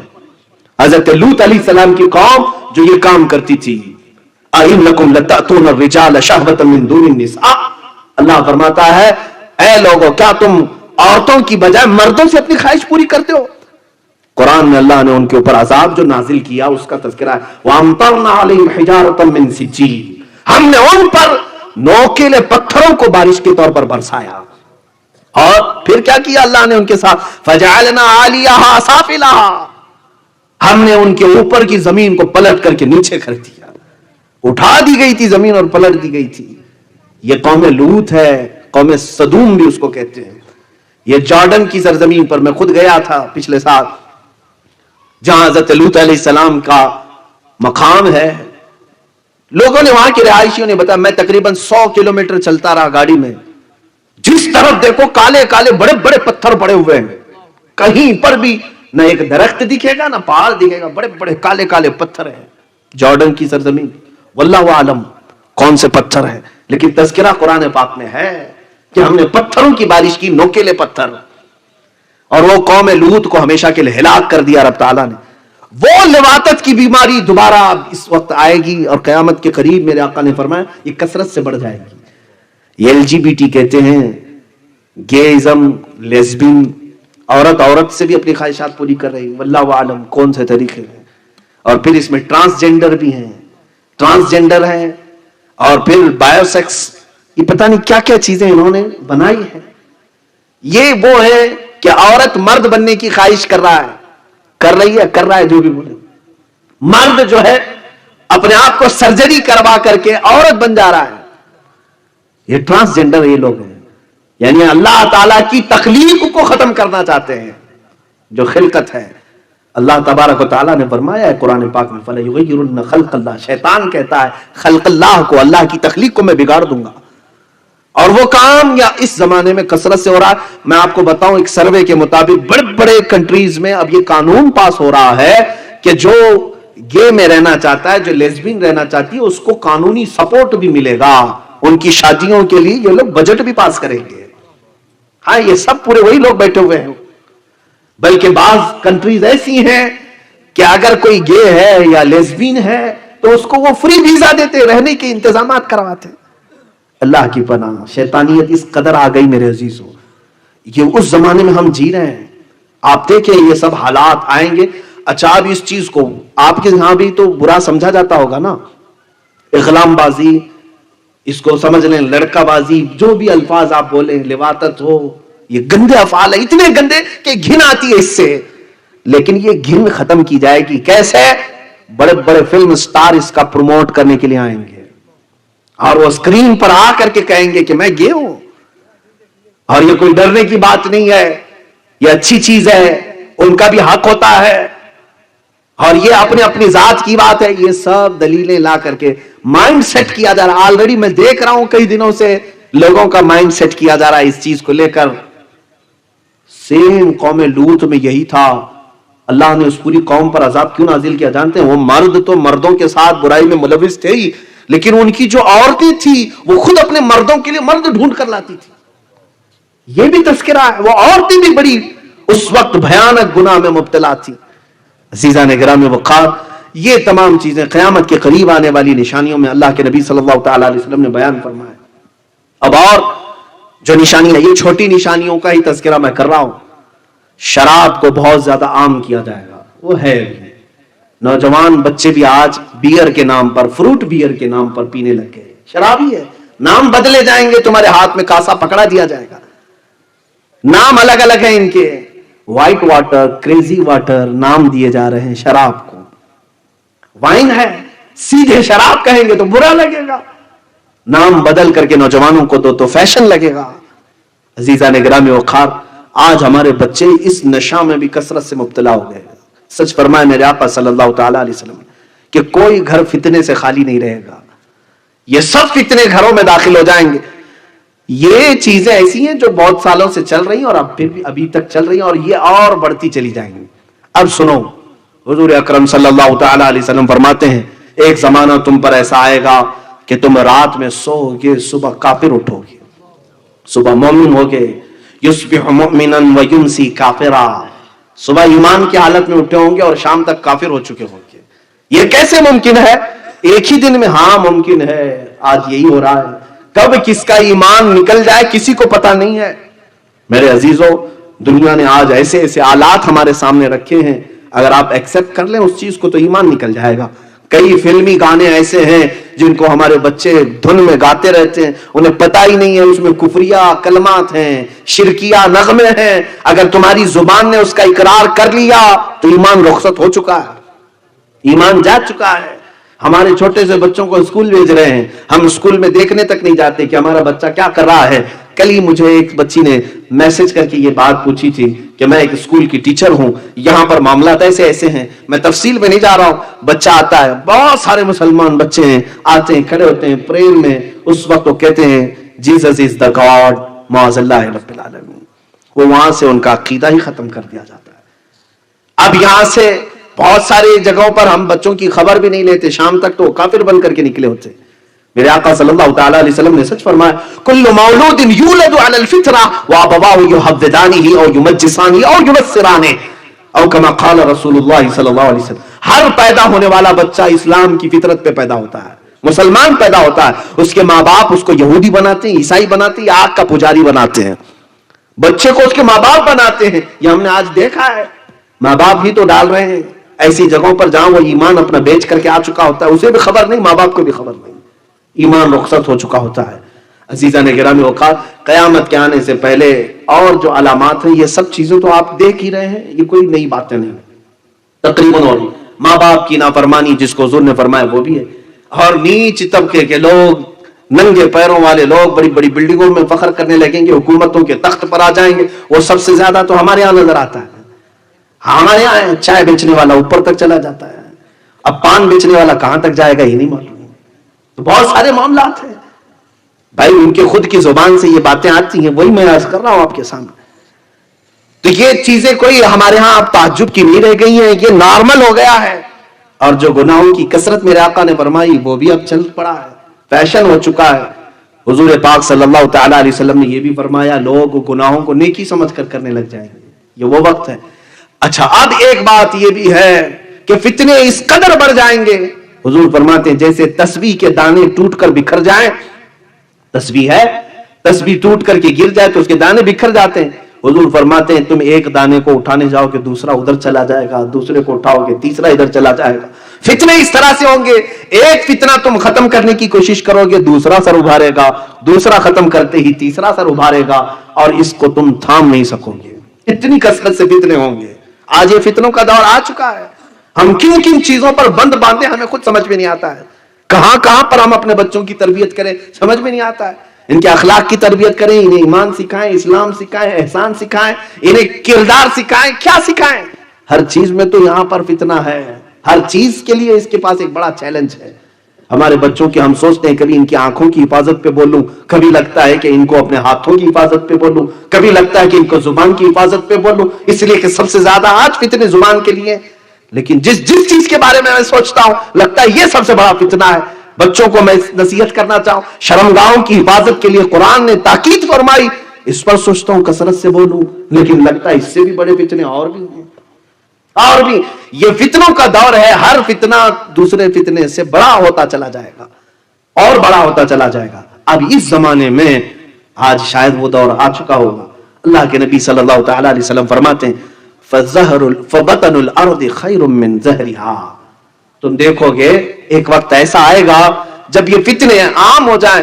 تمہارے علماء، اب تین باتیں حضور نے فرمائی ہیں، توجہ چاہیے. علماء بھی ہیں اور میں بھی ان کی برادری میں ہی ہوں، میں اپنے آپ کو شامل کر کے کہوں گا.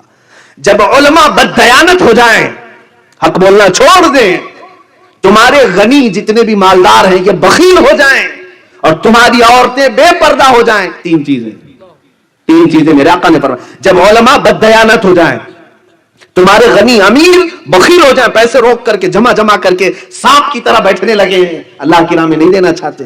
اور تیسرے جب تمہاری عورتیں بے پردہ ہو جائیں، میرے آقا فرماتے ہیں تو اے مسلمان تیرے لیے زمین کا نیچے والا حصہ اوپر والے حصے سے بہتر ہے. کیا مطلب؟ قبر تمہارے لیے زیادہ مناسب ہے اوپر رہنے سے.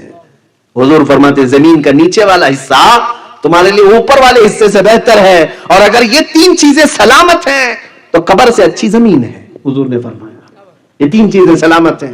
اب وہ تین چیزیں تو سلامت نظر نہیں آ رہی. اور میرے آقا صلی اللہ تعالی علیہ وسلم نے فرمایا، میں حدیثیں مفہومات حدیث عرض کر رہا ہوں، الفاظ حدیث تک کا تذکرہ نہیں ہو رہا ہے. یہ بھی برکت کے لیے میں عرض کر رہا ہوں. آپ کو یہ ساتھ ایک وقت ایسا آئے گا، فرماتے میرے آقا تم گزرو گے قبرستان کے پاس سے تو قبر کو دیکھ کر کے کہو گے کاش اس کی جگہ میں سویا ہوتا تو اچھا ہوتا. اس قدر تمہارے اوپر بلائیں آ چکی ہوں گی، اس قدر فتنے آ چکے ہوں گے، تم قبر والے کو دیکھ کر کے کہو گے کاش اس قبر میں میں ہوتا تو زیادہ اچھا ہوتا. کیوں ایسا سوچو گے؟ اس لیے کہ وہ سیف چلا گیا، پہلے کے دور میں چلا گیا، ان فتنوں کو نہیں دیکھا، محفوظ چلا گیا.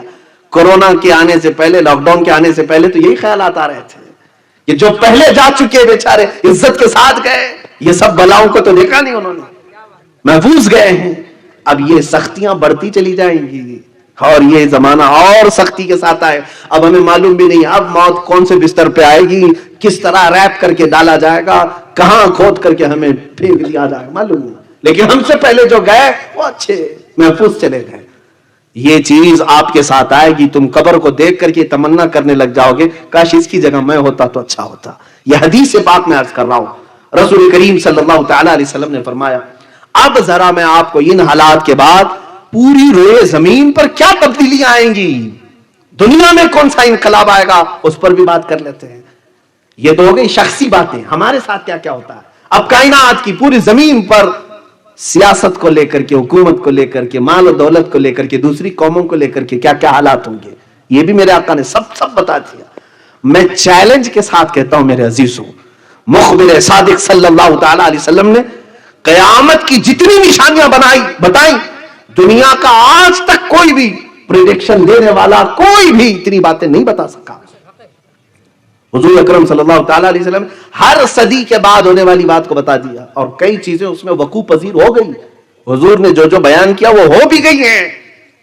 اب اللہ کے حبیب صلی اللہ تعالی علیہ وسلم نے کائنات کے بارے میں یہ فرمایا تم دیکھو یہ قیامت اس وقت تک نہیں آئے گی جب تک بالواسطہ یا بلا واسطہ پوری دنیا پر سوائے حرمین طیبین کے یہود و نصارہ کی حکومت نہ ہو جائے. ہر ملک، ہر ریاست، ہر سیاست یہود و نصارہ کے کنٹرول میں آ جائے گی. ایک وقت آئے گا یہ، اور ابھی میں سمجھتا ہوں تقریباً ہو چکا. جو بنام مسلمان دکھ رہے ہیں میرے عزیزوں وہ ڈمی پیس ہیں، وہ صرف ڈمی پیس ہیں. چاہے وہ سعودی کے بادشاہ ہوں، امارات کے بادشاہ ہوں، بحرین کے بادشاہ ہوں، یہ کٹ پتلی ہیں. ان کی ڈور تو امریکہ کے ہاتھ میں ہوتی ہے، اسرائیل کے ہاتھ میں ہوتی ہے. یہود و نصارہ ان ممالک کو چلا رہے ہیں. آج کچھ بچے ہوں گے، سب کی بات نہیں کرتا ہوں، کچھ ہو سکتا ہے بچے ہوں گے، لیکن حدیث پاک میں یہ ہے کہ بالواسطہ یا بلا واسطہ پوری دنیا پر، ہاں حرمین طیبین کو چھوڑ کے، یہ میرے آقا نے فرمایا حرمین طیبین مکہ اور مدینہ چھوڑ کر ساری دنیا پر یہ حکومت کر لیں گے اور یہ حکومت میں آ جائیں گے. اور اسی حکومت کے لیے تو یہ اتنا اتھل پتھل چل رہا ہے. یہ جو کچھ بھی آپ دیکھ رہے ہیں ون ورلڈ آرڈر نام سے، نیو ورلڈ آرڈر کے نام سے، یہ سب کیا چل رہا ہے میرے عزیزوں؟ یہودی یہ چاہتے ہیں کہ دنیا میں حکومت کرنے کا حق صرف اور صرف یہود کو ہے، باقی سارے لوگ غلام ہیں. وہ کہتے ہیں نحن شعب اللہ المختار، ہم اللہ کی پسند کی ہوئی جماعت ہیں. وہ عقیدہ یہ رکھتے ہیں ہم کو خاص مٹی سے بنایا گیا ہے، باقی سب کو کچرے سے بنایا گیا ہے. یہودیوں کی کتابوں میں موجود ہے یہ بات سے. ہاں یہود یہ کہتے ہیں کہ ہم اللہ کے بیٹے ہیں، ہم اللہ کے محبوب ہیں. قرآن میں بھی اللہ تعالیٰ نے فرمایا قالت اليہود نحن ابناء اللہ واحباؤہ، یہود یہ کہتے ہیں ہم اللہ کے بیٹے ہیں اور اس کے محبوب ہیں. تو یہ آج انہوں نے پوری دنیا میں بھی اپنے نام ایسے رائج کر دیے. جیولری، جیوز سے بن کر جیولری بن گئے، وہ گولڈ پر اپنا حق جتاتے ہیں. پوری دنیا کا سونا ہمارا ہے، پوری دنیا کا سونا ہمارا ہے. آج پوری دنیا میں اکنامک اور گولڈ کے ریٹ طے کرنا، اتارنا، چڑھانا یہ اپنے ہاتھ میں رکھے ہوئے ہیں. پوری دنیا میں آج جس طرح سے یہ جمع کر کے ون ورلڈ آرڈر بنانا چاہتے ہیں. ون ورلڈ آرڈر کا مطلب یہ ہے کہ ایک ہی حکومت رہے گی، ایک ہی شہر رہے گا پوری دنیا، ایک ہی حکومت چلے گی، ایک ہی سکہ چلے، ایک ہی لینگویج چلے. اس پر تو محنت چل رہی ہے. یہ سب جو کچھ بھی ہو رہا ہے یہ تمام چیزوں کی تیاریاں ہیں. کورونا کے زمانے میں میں نے ایک میگزین دا اکنامسٹ اس کے فرنٹ پیج پہ یہ دیکھا تھا every thing under the control. Front page پہ یہ بھی ایک مشہور رسالہ ہے جس میں انہوں نے کہا ہر چیز اب کنٹرول میں آ چکی ہے. دعویٰ کر رہے ہوں ہر چیز اب کنٹرول میں آ چکی ہے، تمہیں بھی اب آگے چل کر کے یہی سب چیزیں غلام بنایا جائے گا اور جیسے وہ کہیں اسی طرح سے تمہیں عمل کرنا ہوگا. تو یہ ون ورلڈ آرڈر کی تیاریاں. لیکن ڈرو مت مسلمانوں, میں ڈرانے کے لیے باتیں نہیں کرتا, ڈرانے کے لیے نہیں, یہ پورے کے پورے مل کر کے جو کر لیں, لیکن ہم مسلمان ہیں, اللہ ہمارے ساتھ ہے. حسبنا اللہ و نعم الوکیل نعم المولا و نعم النصیر. ہمارے لیے اللہ کافی ہے, کیا ہی بہترین وکیل ہے, کیا ہی بہترین مددگار ہے. ہم اس کے بندے ہیں, ہم اس کی امداد پر اور اس کی نصرت پر یقین رکھتے ہیں. اس نے جگہ جگہ ہمیں جگہ کر کے بیان فرمایا ہے, وَكَانَ حَقًّا عَلَيْنَا نَصْرُ الْمُؤْمِنِينَ. اللہ فرماتا ہے میں نے اپنے اوپر لازم کر لیا ہے کہ مومنوں کی مدد کروں گا.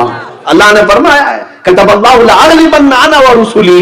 اللہ نے یہ لکھ دیا ہے کہ اللہ اور اس کے رسول ہی غالب آئیں گے.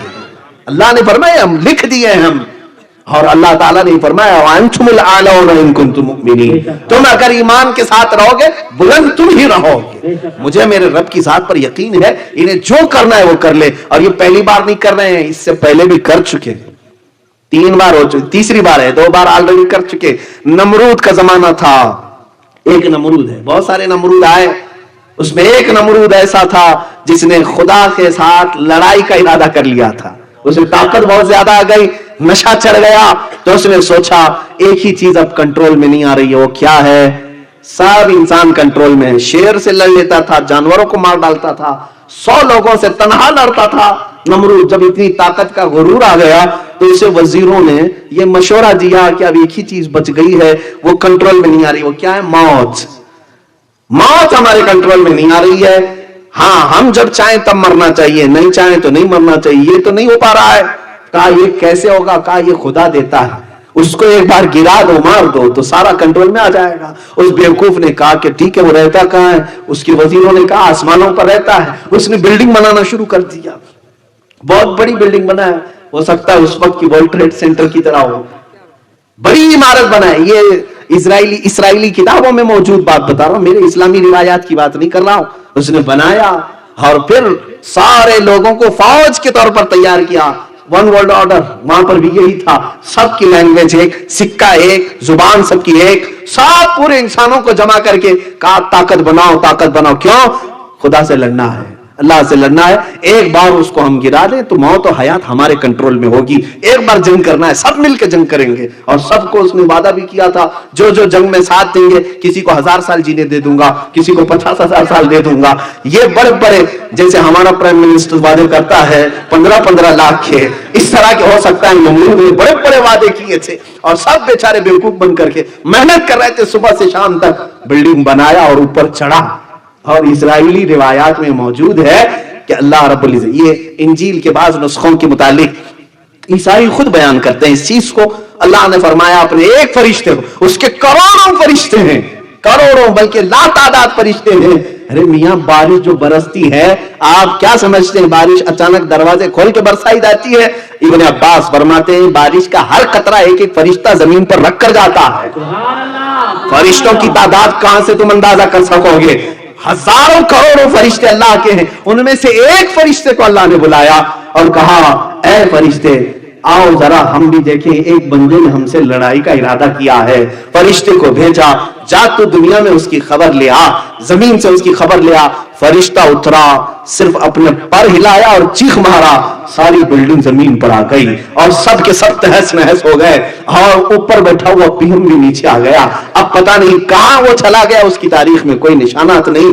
تو یہ ون ورلڈ آرڈر کا ایک بار کھیل چکے.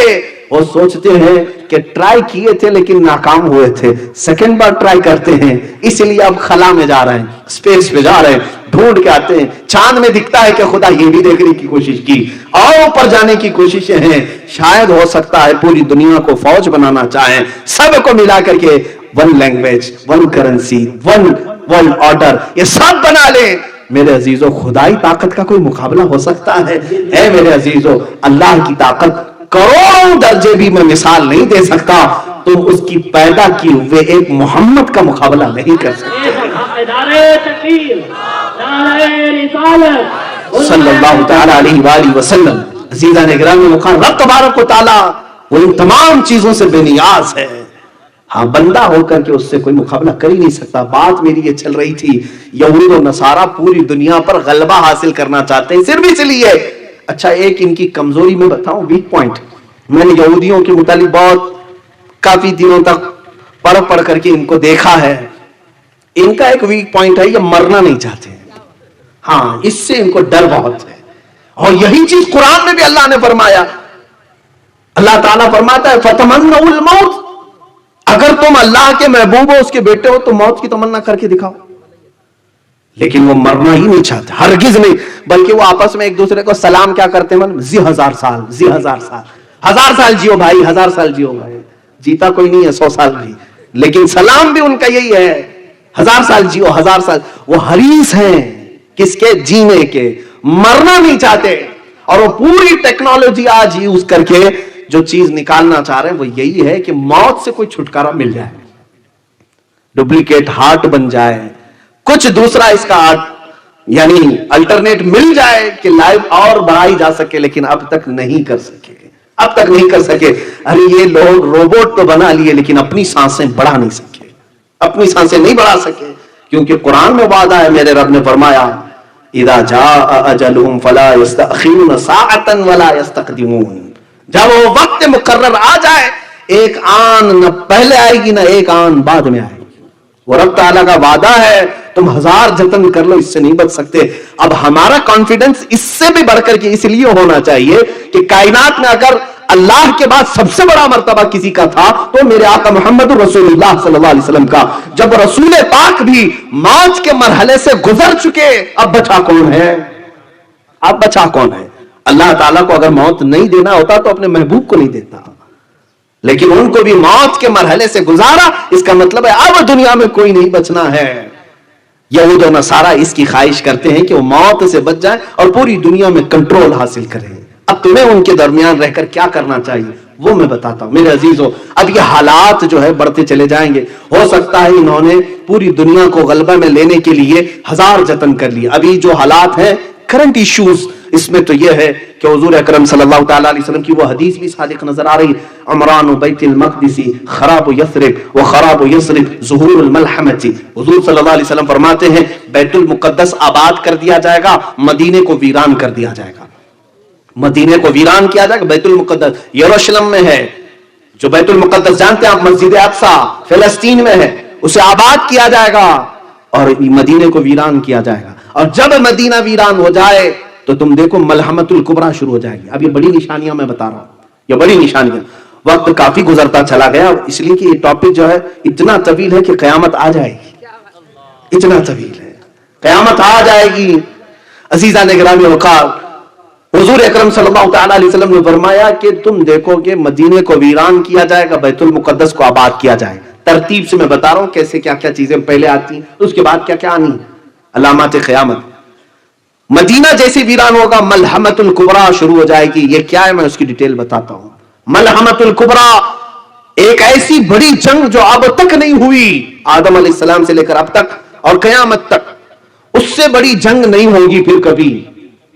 یہ ملحمت الکبریٰ یہ کہاں ہوگی, یہ تک میرے آقا نے فرمایا ملک شام دمشق کا رابط ایک جگہ کا علاقہ ہے, وہاں مسلمان جماعتوں کا پڑاؤ ہوگا.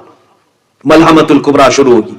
پھر اس کے بعد حضور صلی اللہ تعالی علیہ وسلم فرماتے ہیں ملحمت الکبریٰ جیسی ہی ختم ہوگی, یہ جنگ ختم ہوگی, قسطنطنیہ فتح ہو جائے گا. قسطنطنیہ استنبول کو کہتے ہیں, ترکی میں جو ہے.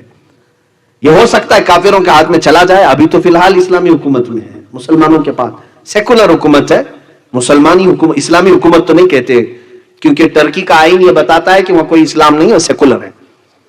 فی الحال حضور اکرم صلی اللہ تعالی علیہ وسلم نے فرمایا قسطنطنیہ فتح ہوگا, اور جیسے ہی قسطنطنیہ فتح ہوگا تم دیکھو گے دجال ظاہر ہو جائے گا, دجال نکلے گا. یہ دجال کیا ہے, اب یہ سب چیزیں اتنی بڑی ہیں میرے عزیزوں, خود اپنے آپ میں ایک بڑا ٹاپک ہے. ہمارے محبان گرامی بزم قادریہ والوں نے سوچا ہوگا کہ شاید یہ سب ملا کر کے 10-15 منٹ میں ہو جائے, اسی لیے علامات قیامت اتنا بڑا ٹاپک مجھے دے کر کے بٹھایا ہے. اور میں ابھی طالب علم ہی ہوں اس زمانے میں, اس پہ یہ سب علوم کا میں ابھی طالب علم ہوں, ابھی پڑھ ہی رہا ہوں میں.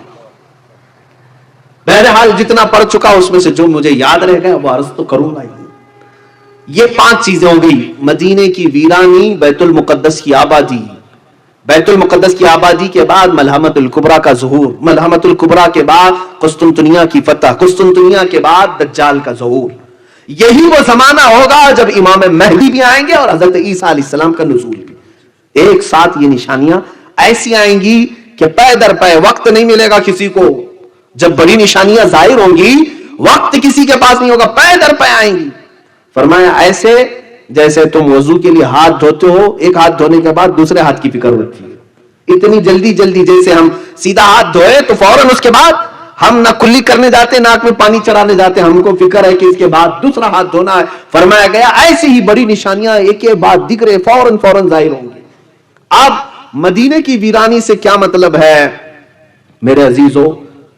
اس کے کئی معنی مفسرین نے فرمائے ہیں کہ لوگ وہاں پر عبادتوں سے عاری ہو سکتے ہیں، عبادتوں سے عاری ہو کر دنیا پرست ہو جائیں اور مدینہ چھوڑ کر کے رخصت ہونے لگ جائیں، جیسے کہ آج سعودی اس بات کی طرف رواں دواں ہیں، وہ بھی عیاشی کے لیے دوسری کنٹریز کا سفر کرنے پر تیار ہے. مدینے رسول کوئی چھوڑنا نہیں چاہتا تھا پہلے سے بھی، آج بھی مدینے والوں کا دل وہاں لگا ہوا ہوتا ہے، لیکن ہو سکتا ہے زمانے کی نیرنگیاں ایسی ہیں کہ وہاں کے بچوں کو بھی اب میں نشہ کرتے ہوئے دیکھ رہا ہوں. ہاں، مکہ اور مدینے کے بازاروں میں ان ظالموں نے چرس پہنچایا ہے، سب پہنچا دیا ہے. کہنے کو تو منشیات پر وہاں قتل کی سزا ہے، لیکن پہنچایا تو سب کے گھروں میں ہے. وہاں کے نوجوان بچوں کو بھی نشہ کا ایڈکٹ بنایا ہے.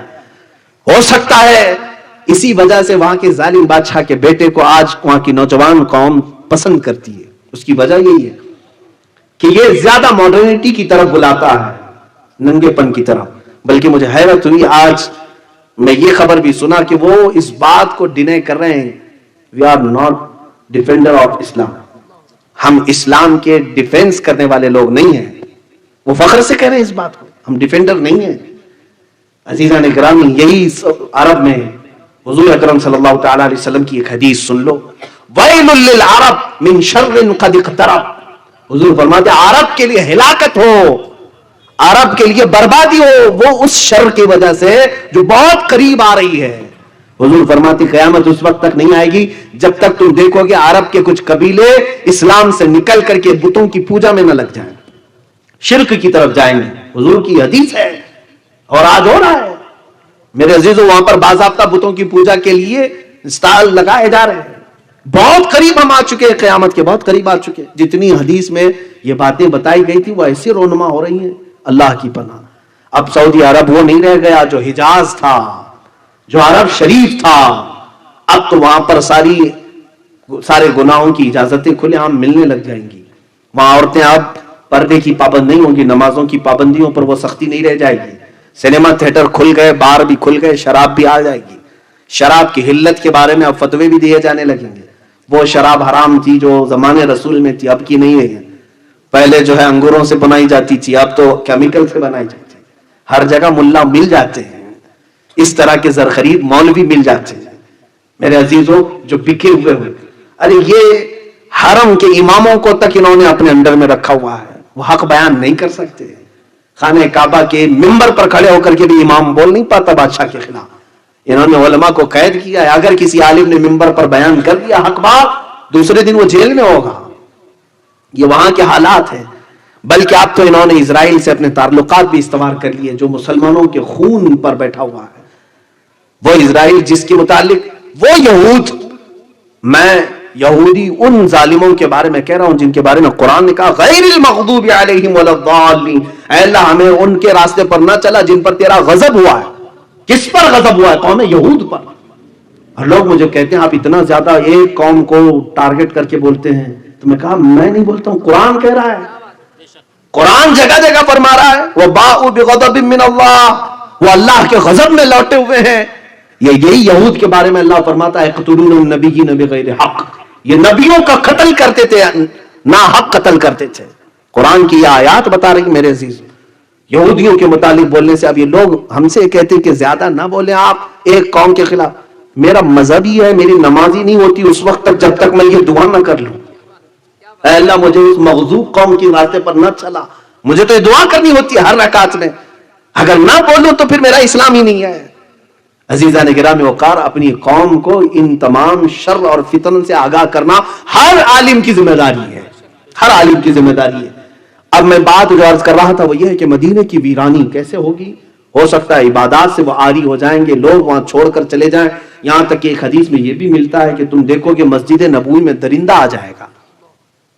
اللہ کے حبیب صلی اللہ تعالی علیہ وسلم نے فرمایا, بعض محدثین نے اس حدیث کو پڑھتے ہوئے یہ فرمایا ہو سکتا ہے یہ اسی زمانے کے بارے میں فرمایا جب یزید نے حرہ جس کو کہتے ہیں, یزید کے گورنر نے جب مدینے پر چڑھائی کی تھی تو مدینے والوں کو لوٹ لیا تھا. وہاں پر 3 دن تک مسجد نبوی میں اذان نہیں ہوئی تھی, گھوڑے باندھے گئے تھے.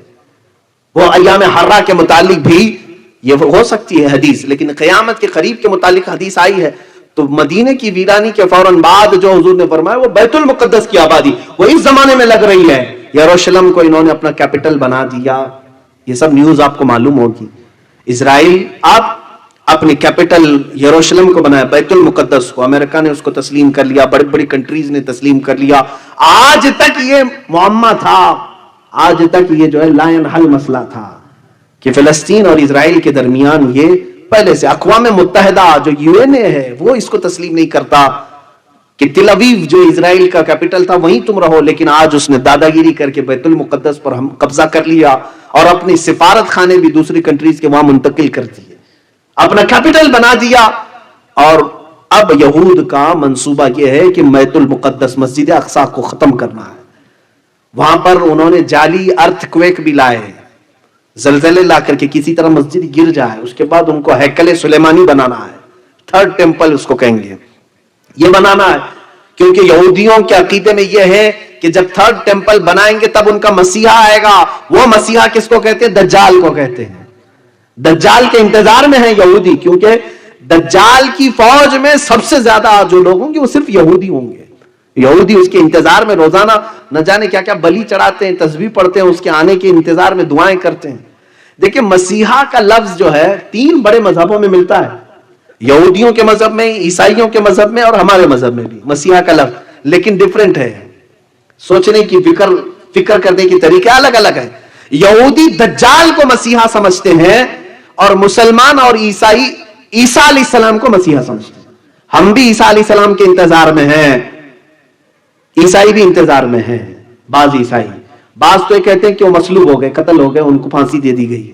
لیکن بعض ان میں بھی بہت ساری فرقے ہیں, آرتھوڈکس ہیں, کیتھولک ہیں, پروٹسٹنٹ ہیں, سب کے عقیدے اپنے اپنے الگ الگ بنے ہوئے ہیں. انجیلوں کی بھی قسمیں الگ الگ ہو گئی, بائبل کی کتنی. بہرحال ایک متفقہ عقیدہ یہ ہے کہ عیسیٰ علیہ السلام دوبارہ آئیں گے, اور مسلمانوں میں تو سب میں اتفاق ہے. حضور نے فرمایا قیامت اس وقت تک نہیں آئے گی جب تک عیسیٰ ابن مریم نازل نہ ہو جائے. حضور نے فرما بھی دیا ہے کہاں آئیں گے, کیسے آئیں گے. دمشق میں آئیں گے, ملک شام میں عیسیٰ علیہ السلام وہاں آئیں گے. اب یہ بات کی باتیں ہیں, یہ علامات. اور تو یہاں بات تھی بیت المقدس کی آبادی, 2 لاکھ بستیاں ابھی یہودیوں نے بنائی, جہاں پر بینڈ تھا 2 لاکھ لوگوں کو بسا دیا. یہ آباد کرتے جا رہے ہیں, اور سارے 5 اسٹار ہوٹل یروشلم کی طرف جا رہے ہیں. یہ بیت المقدس کی آبادی ہے. فرمایا گیا تھا جو حدیث میں کہ بیت المقدس آباد ہوگا, مدینے کو ویران کیا جائے گا. سوچو آپ, یہ تو میں صرف گیس کر کے آپ کو قریب کرنا چاہ رہا ہوں. اس کے بعد ان لوگوں نے ساری ملٹی نیشنل کمپنیاں جتنی بھی ورلڈ کی ہیں ان سب کا سینٹر انہیں اسرائیل میں بنانا ہے, یروشلم میں بنانا ہے. چند دنوں کے بعد آپ دیکھو گے یہ جو سپر پاور ہیں یہ بھی سب ٹوٹ کر بکھر جائیں گے, اور 1 ورلڈ آرڈر کے اعتبار سے سب اسرائیل کی طرف منتقل ہو جائیں گے.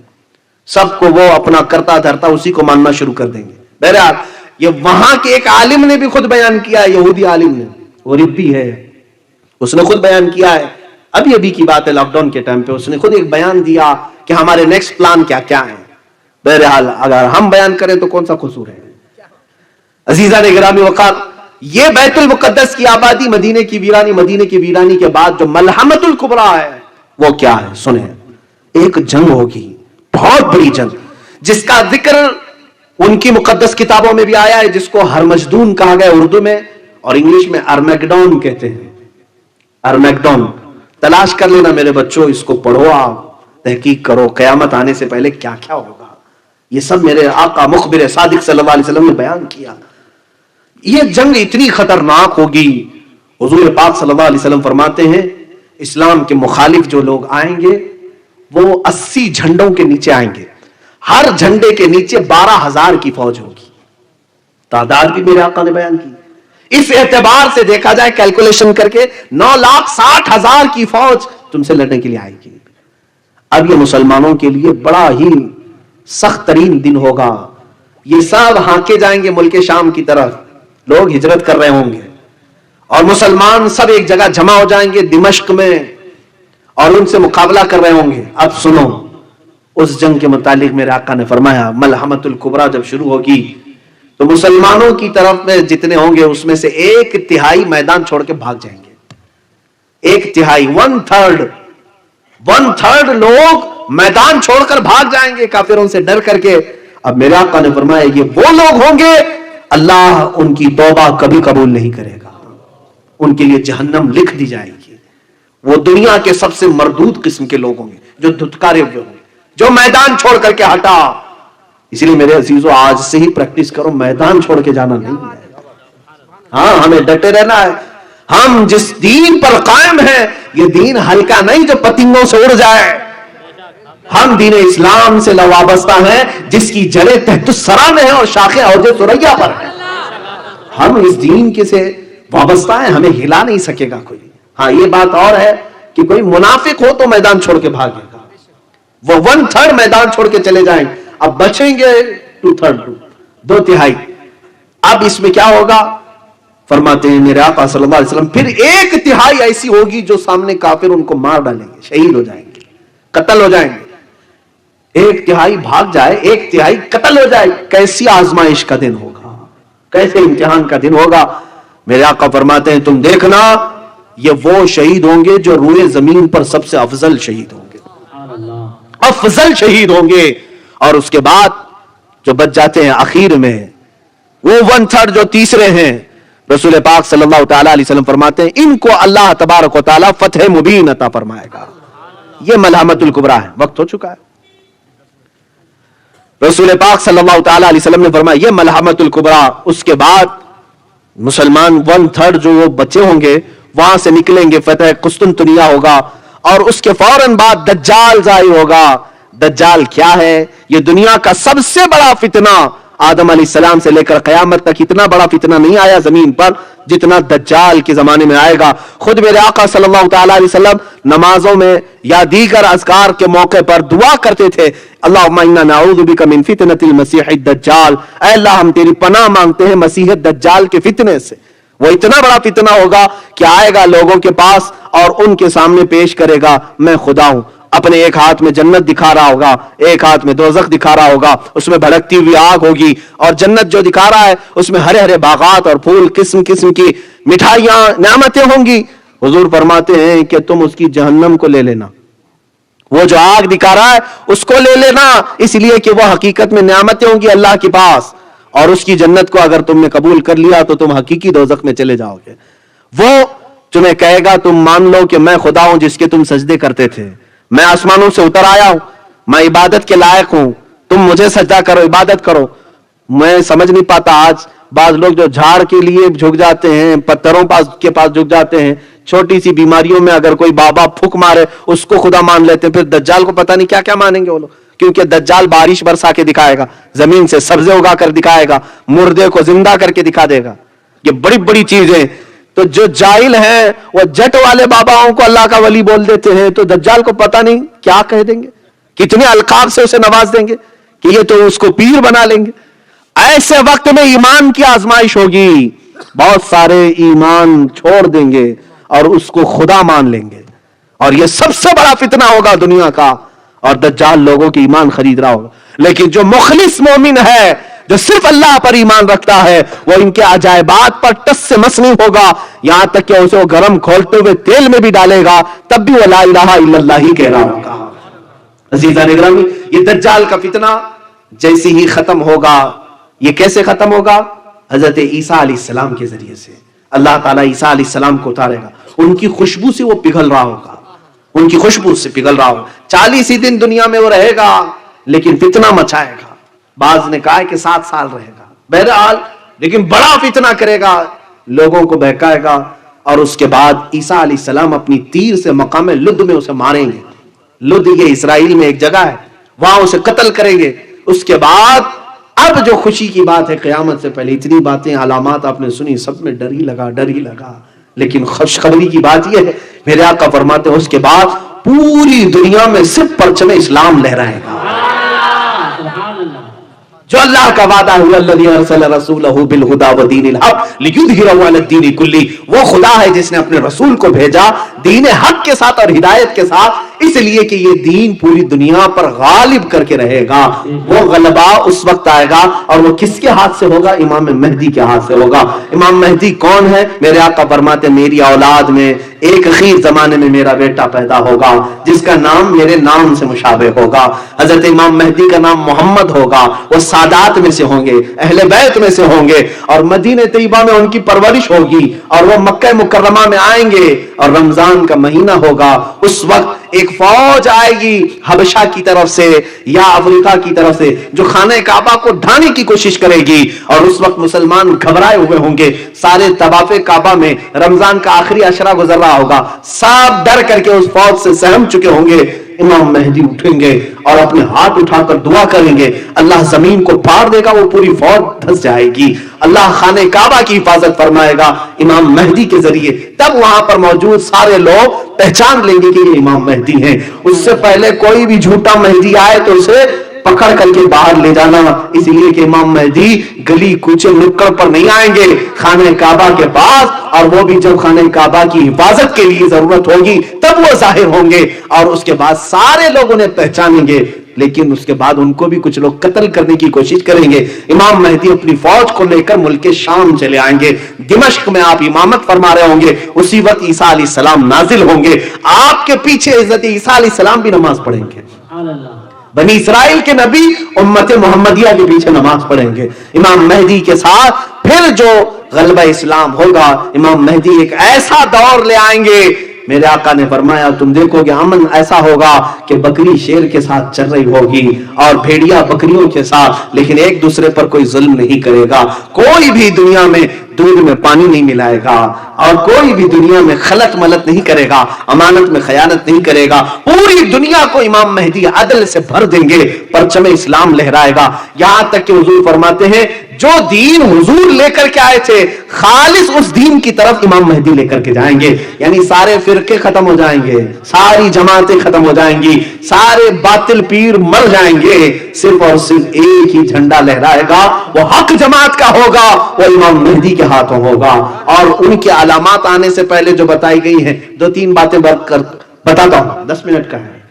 امام مہدی جس رمضان میں آئیں گے یا اس سے پہلے کے علامات میں فرمایا گیا، رمضان میں تم دیکھو کہ چاند کو گرہن لگ چکا ہوگا 2 مرتبہ، سورج گرہن ہو چکا ہوگا، ایک ہی رمضان میں چاند کو بھی گرہن لگے، سورج کو بھی گرہن لگے، اور اس کے بعد امام مہدی کے ظہور کی علامات ہیں۔ بہرحال اس کے بعد حضور اکرم صلی اللہ تعالی علیہ وسلم نے فرمایا ایک جماعت آئے گی خراسان سے۔ خراسان کہاں ہے؟ یہ افغانستان، ایران اور رشیا کا کچھ حصہ، اس کو خراسان کہا جاتا تھا۔ کالے جھنڈے لے کر کے وہ لوگ نکلیں گے اور سیدھے وہ امام مہدی کے ساتھ آ کر ایلیا بیت المقدس پر اپنے پرچم لہرا دیں گے، اور پھر اللہ کا یہ گھر بیت المقدس اسلام اور مسلمانوں کے لیے آزاد ہوگا۔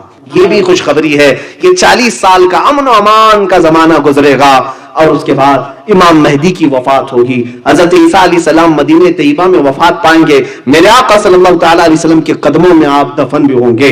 آج بھی میرے آقا کے مزار اقدس کے پاس ایک جگہ خالی ہے جو حضرت عیسیٰ علیہ السلام کے لیے ہے۔ یہ قیامت سے پہلے بڑی نشانیاں یہ چند ہو گئی، اس کے بعد اب جو ظاہر ہوگا وہ دابت الارض۔ اس سے پہلے روایات میں اختلاف ہے، یاجوج ماجوج بھی آ کر کے چلے جائیں گے۔ یاجوج ماجوج ایک جماعت ہے، وہ دجال کے ظاہر ہونے سے پہلے آئے گی، اور وہ بھی قوم فساد مچائے گی، لیکن اتنا نہیں جتنا دجال مچائے گا۔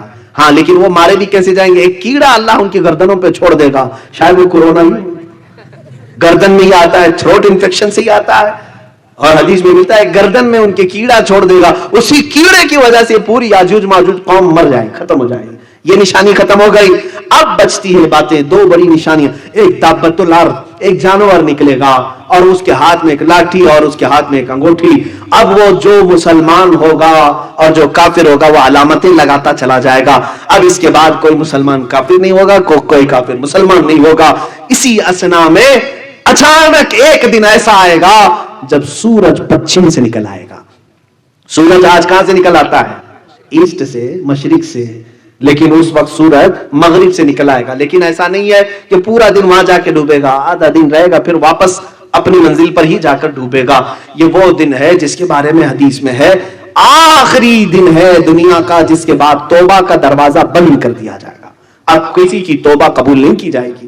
کوئی ایمان لائے تو ایمان نفع نہیں دے گا، کوئی اپنی برائیوں سے توبہ کرے تو اسے توبہ نفع نہیں دے گی. ان کے بعد یہ سارے مسلمان ایک کے بعد دیگر انتقال کرتے چلے جائیں گے. قیامت جو آئے گی وہ مسلمانوں پہ نہیں آئے گی. یہ بھی ایک اچھی بات ہے ہمارے لیے. اللہ ایمان کے ساتھ زندہ رکھے. مسلمانوں پر، ایمان والوں پر قیامت نہیں آئے گی. ایمان والے دنیا سے رخصت ہو چکے ہوں گے، سب جا چکے ہوں گے. اب جو دنیا میں پھر سے کفر و شرک بڑھے گا، پھر برائیاں ہوں گی، تب پھر لوگ ایک دن ایسا ہوگا اپنے اپنے کاموں میں سب مصروف ہوں گے. اور حدیث میں ملتا ہے کوئی درزی کپڑے کاٹ رہا ہے، کوئی دودھ دونے والا گائے کا دودھ نچوڑ رہا ہے، دودھ دو رہا ہے، اور کوئی جو ہے اپنی کھیتی باڑی میں کام کر رہا ہے، کوئی ماں اپنے بچے کو دودھ پلا رہی. اچانک سور کے پھونکنے کی آواز آئے گی. یہ حضرت اسرافیل علیہ السلام کے ہاتھ میں ایک سین کے شکل کی باجے کی طرح ہلکی ہلکی ہلکی ہلکی آواز آئے گی. اس کے بعد یہ آواز بڑھتی چلی جائے گی، اتنی بڑھ جائے گی، اتنی بڑھ جائے گی کہ اچانک جو لوگ جس کام میں ہیں سب چھوڑ کر بیٹھ جائیں گے. کینچی ہاتھ سے نکل جائے، پھاوڑا اس کے ہاتھ سے چھوٹ جائے، ماں اپنے بچے کو اچھال کر پھینک دے گی. یہ اچانک جو دن آئے گا، پھر اللہ فرماتا القاریۃ ما القاریہ، دل دہلا دینے والی تو کیا جانے دل دہلانے والی. یہ سارے لوگ اس آواز کے سنتے ہی غش کھا کر گر پڑیں گے، سب مر جائیں گے. اب اس کے بعد چاند کو پھاڑ دیا جائے گا، سورج کو ٹکرا دیا جائے گا، ستارے آپس میں ایک دوسرے سے ٹکرا جائیں گے، زمین آسمان کا نظام ختم کر دیا جائے، زمین نکال دی جائے گی، قبروں میں جتنے سوئے تھے سب کو اٹھایا جائے گا. اب یہ بعد کی بات ہے، اس سے پہلے یہ سب فنا ہو جائیں گی. کل من علیہا فان ویبقى وجہ ربک ذو الجلال والاکرام. یہاں تک کہ سور پھونکنے والا فرشتہ بھی انتقال کر جائے گا. سارے فرشتے، سارے ملائے اعلیٰ، سارے انبیاء، سارے رسل، سارے انسان سب فنا ہو جائیں گے. سورہ رحمان میں میرا مولا فرماتا ہے باقی رہنے والی ذات صرف اللہ کی ہے، صرف رب ذات باقی رہے گی. اس کے بعد پھر اللہ تعالیٰ دوبارہ اسرافیل علیہ السلام کو اٹھائے گا اور پھر انہیں کہا حکم ہوگا کہ تم سور پھونکو. اب دوبارہ وہ جب سور پھونکیں گے تب پھر جو ہے سارے انسان اپنی اپنی قبروں سے اٹھیں گے. وہ کیسے اٹھیں گے؟ اس میں میرے آقا نے فرمایا پوری روئے زمین پر سب سے پہلے اٹھنے والا میں اپنی قبر سے ہوں گا، اور میں اس حال میں اٹھوں گا کہ میرا ایک ہاتھ ابو بکر کے کندھے پر ہوگا، دوسرا ہاتھ عمر فاروق کے کندھے پر ہوگا، اور حضور اکرم صلی اللہ تعالی علیہ وسلم میدان محشر میں تشریف لائیں گے. یہاں تک کا تو میرا ٹاپک تھا علامات قیامت. اب اس کے بعد جو ہوگا وہ قیامت کے دن کا معاملہ ہے، وہ خود ایک الگ ٹاپک ہے. وہاں کیا کیا ہونا ہے، حساب کس کا کیسا ہونا ہے، کس سے کیا کیا پوچھ ہوگی، پھر کسی اور وقت پہ ہم عرض کریں گے. لیکن اتنی بات ضرور ہے اے سنی مسلمانوں، یہ سارا قیامت کا منظر جو قائم ہوگا وہاں ہمارے لیے ایک امید کی بات ہوگی کہ اگر وہاں بولی کسی کی بولی جا رہی ہوگی تو صرف میرے آقا کی ہوگی، رسول پاک کی بولی جا رہی ہوگی. کیونکہ مختصراً یہ بات بتا دو، حساب کتاب کا دن ہے، انبیاء بھی ڈرے ہیں، رسول بھی ڈرے ہیں. کم من ملک فی السماوات لا تغنی شفاعتهم، قرآن کہتا بڑے بڑے فرشتے ایسے ہیں وہ شفاعت کرنے سے ڈر رہے ہوں گے. اللہ جسے اجازت دے گا وہی اس دن بات کرے گا، اور اس دن کسی کو بات کرنے کی اجازت نہیں.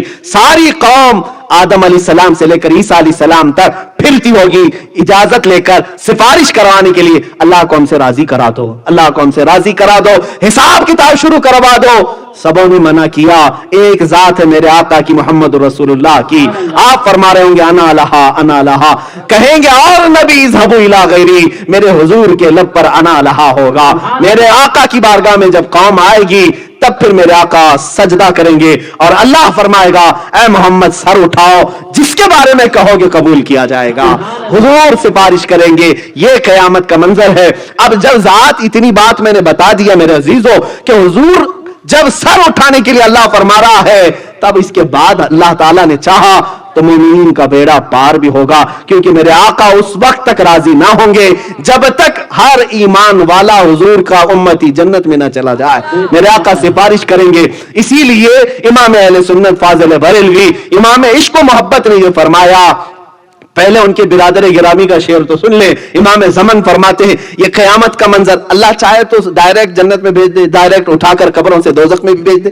وہ قادر ہے, جس کو چاہے, وہ جانتا ہے سب کے اعمال. لیکن وہاں کھڑا کیا جا رہا ہے, سب انبیاء کے پاس انہیں گھمایا گیا, میزان عمل میں تولا گیا اور حوض کوثر پر دلایا گیا, پل صراط سے گزارا گیا. یہ سارا منظر امام زمن فرماتے ہیں فقط اتنا سبب ہے انعقاد بزم محشر کا, فقط اتنا سبب ہے انعقاد بزم محشر کا کہ ان کی شان محبوبی دکھائی جانے والی ہے.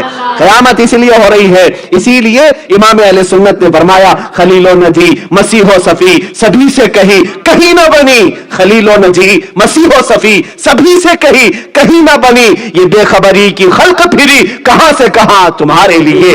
یا رسول اللہ دہن میں زبان تمہارے لیے, بدن میں ہے جان تمہارے لیے, ہم آئے یہاں تمہارے لیے, اٹھے بھی وہاں تمہارے لیے. وآخر دعوانا الحمدللہ رب العالمین.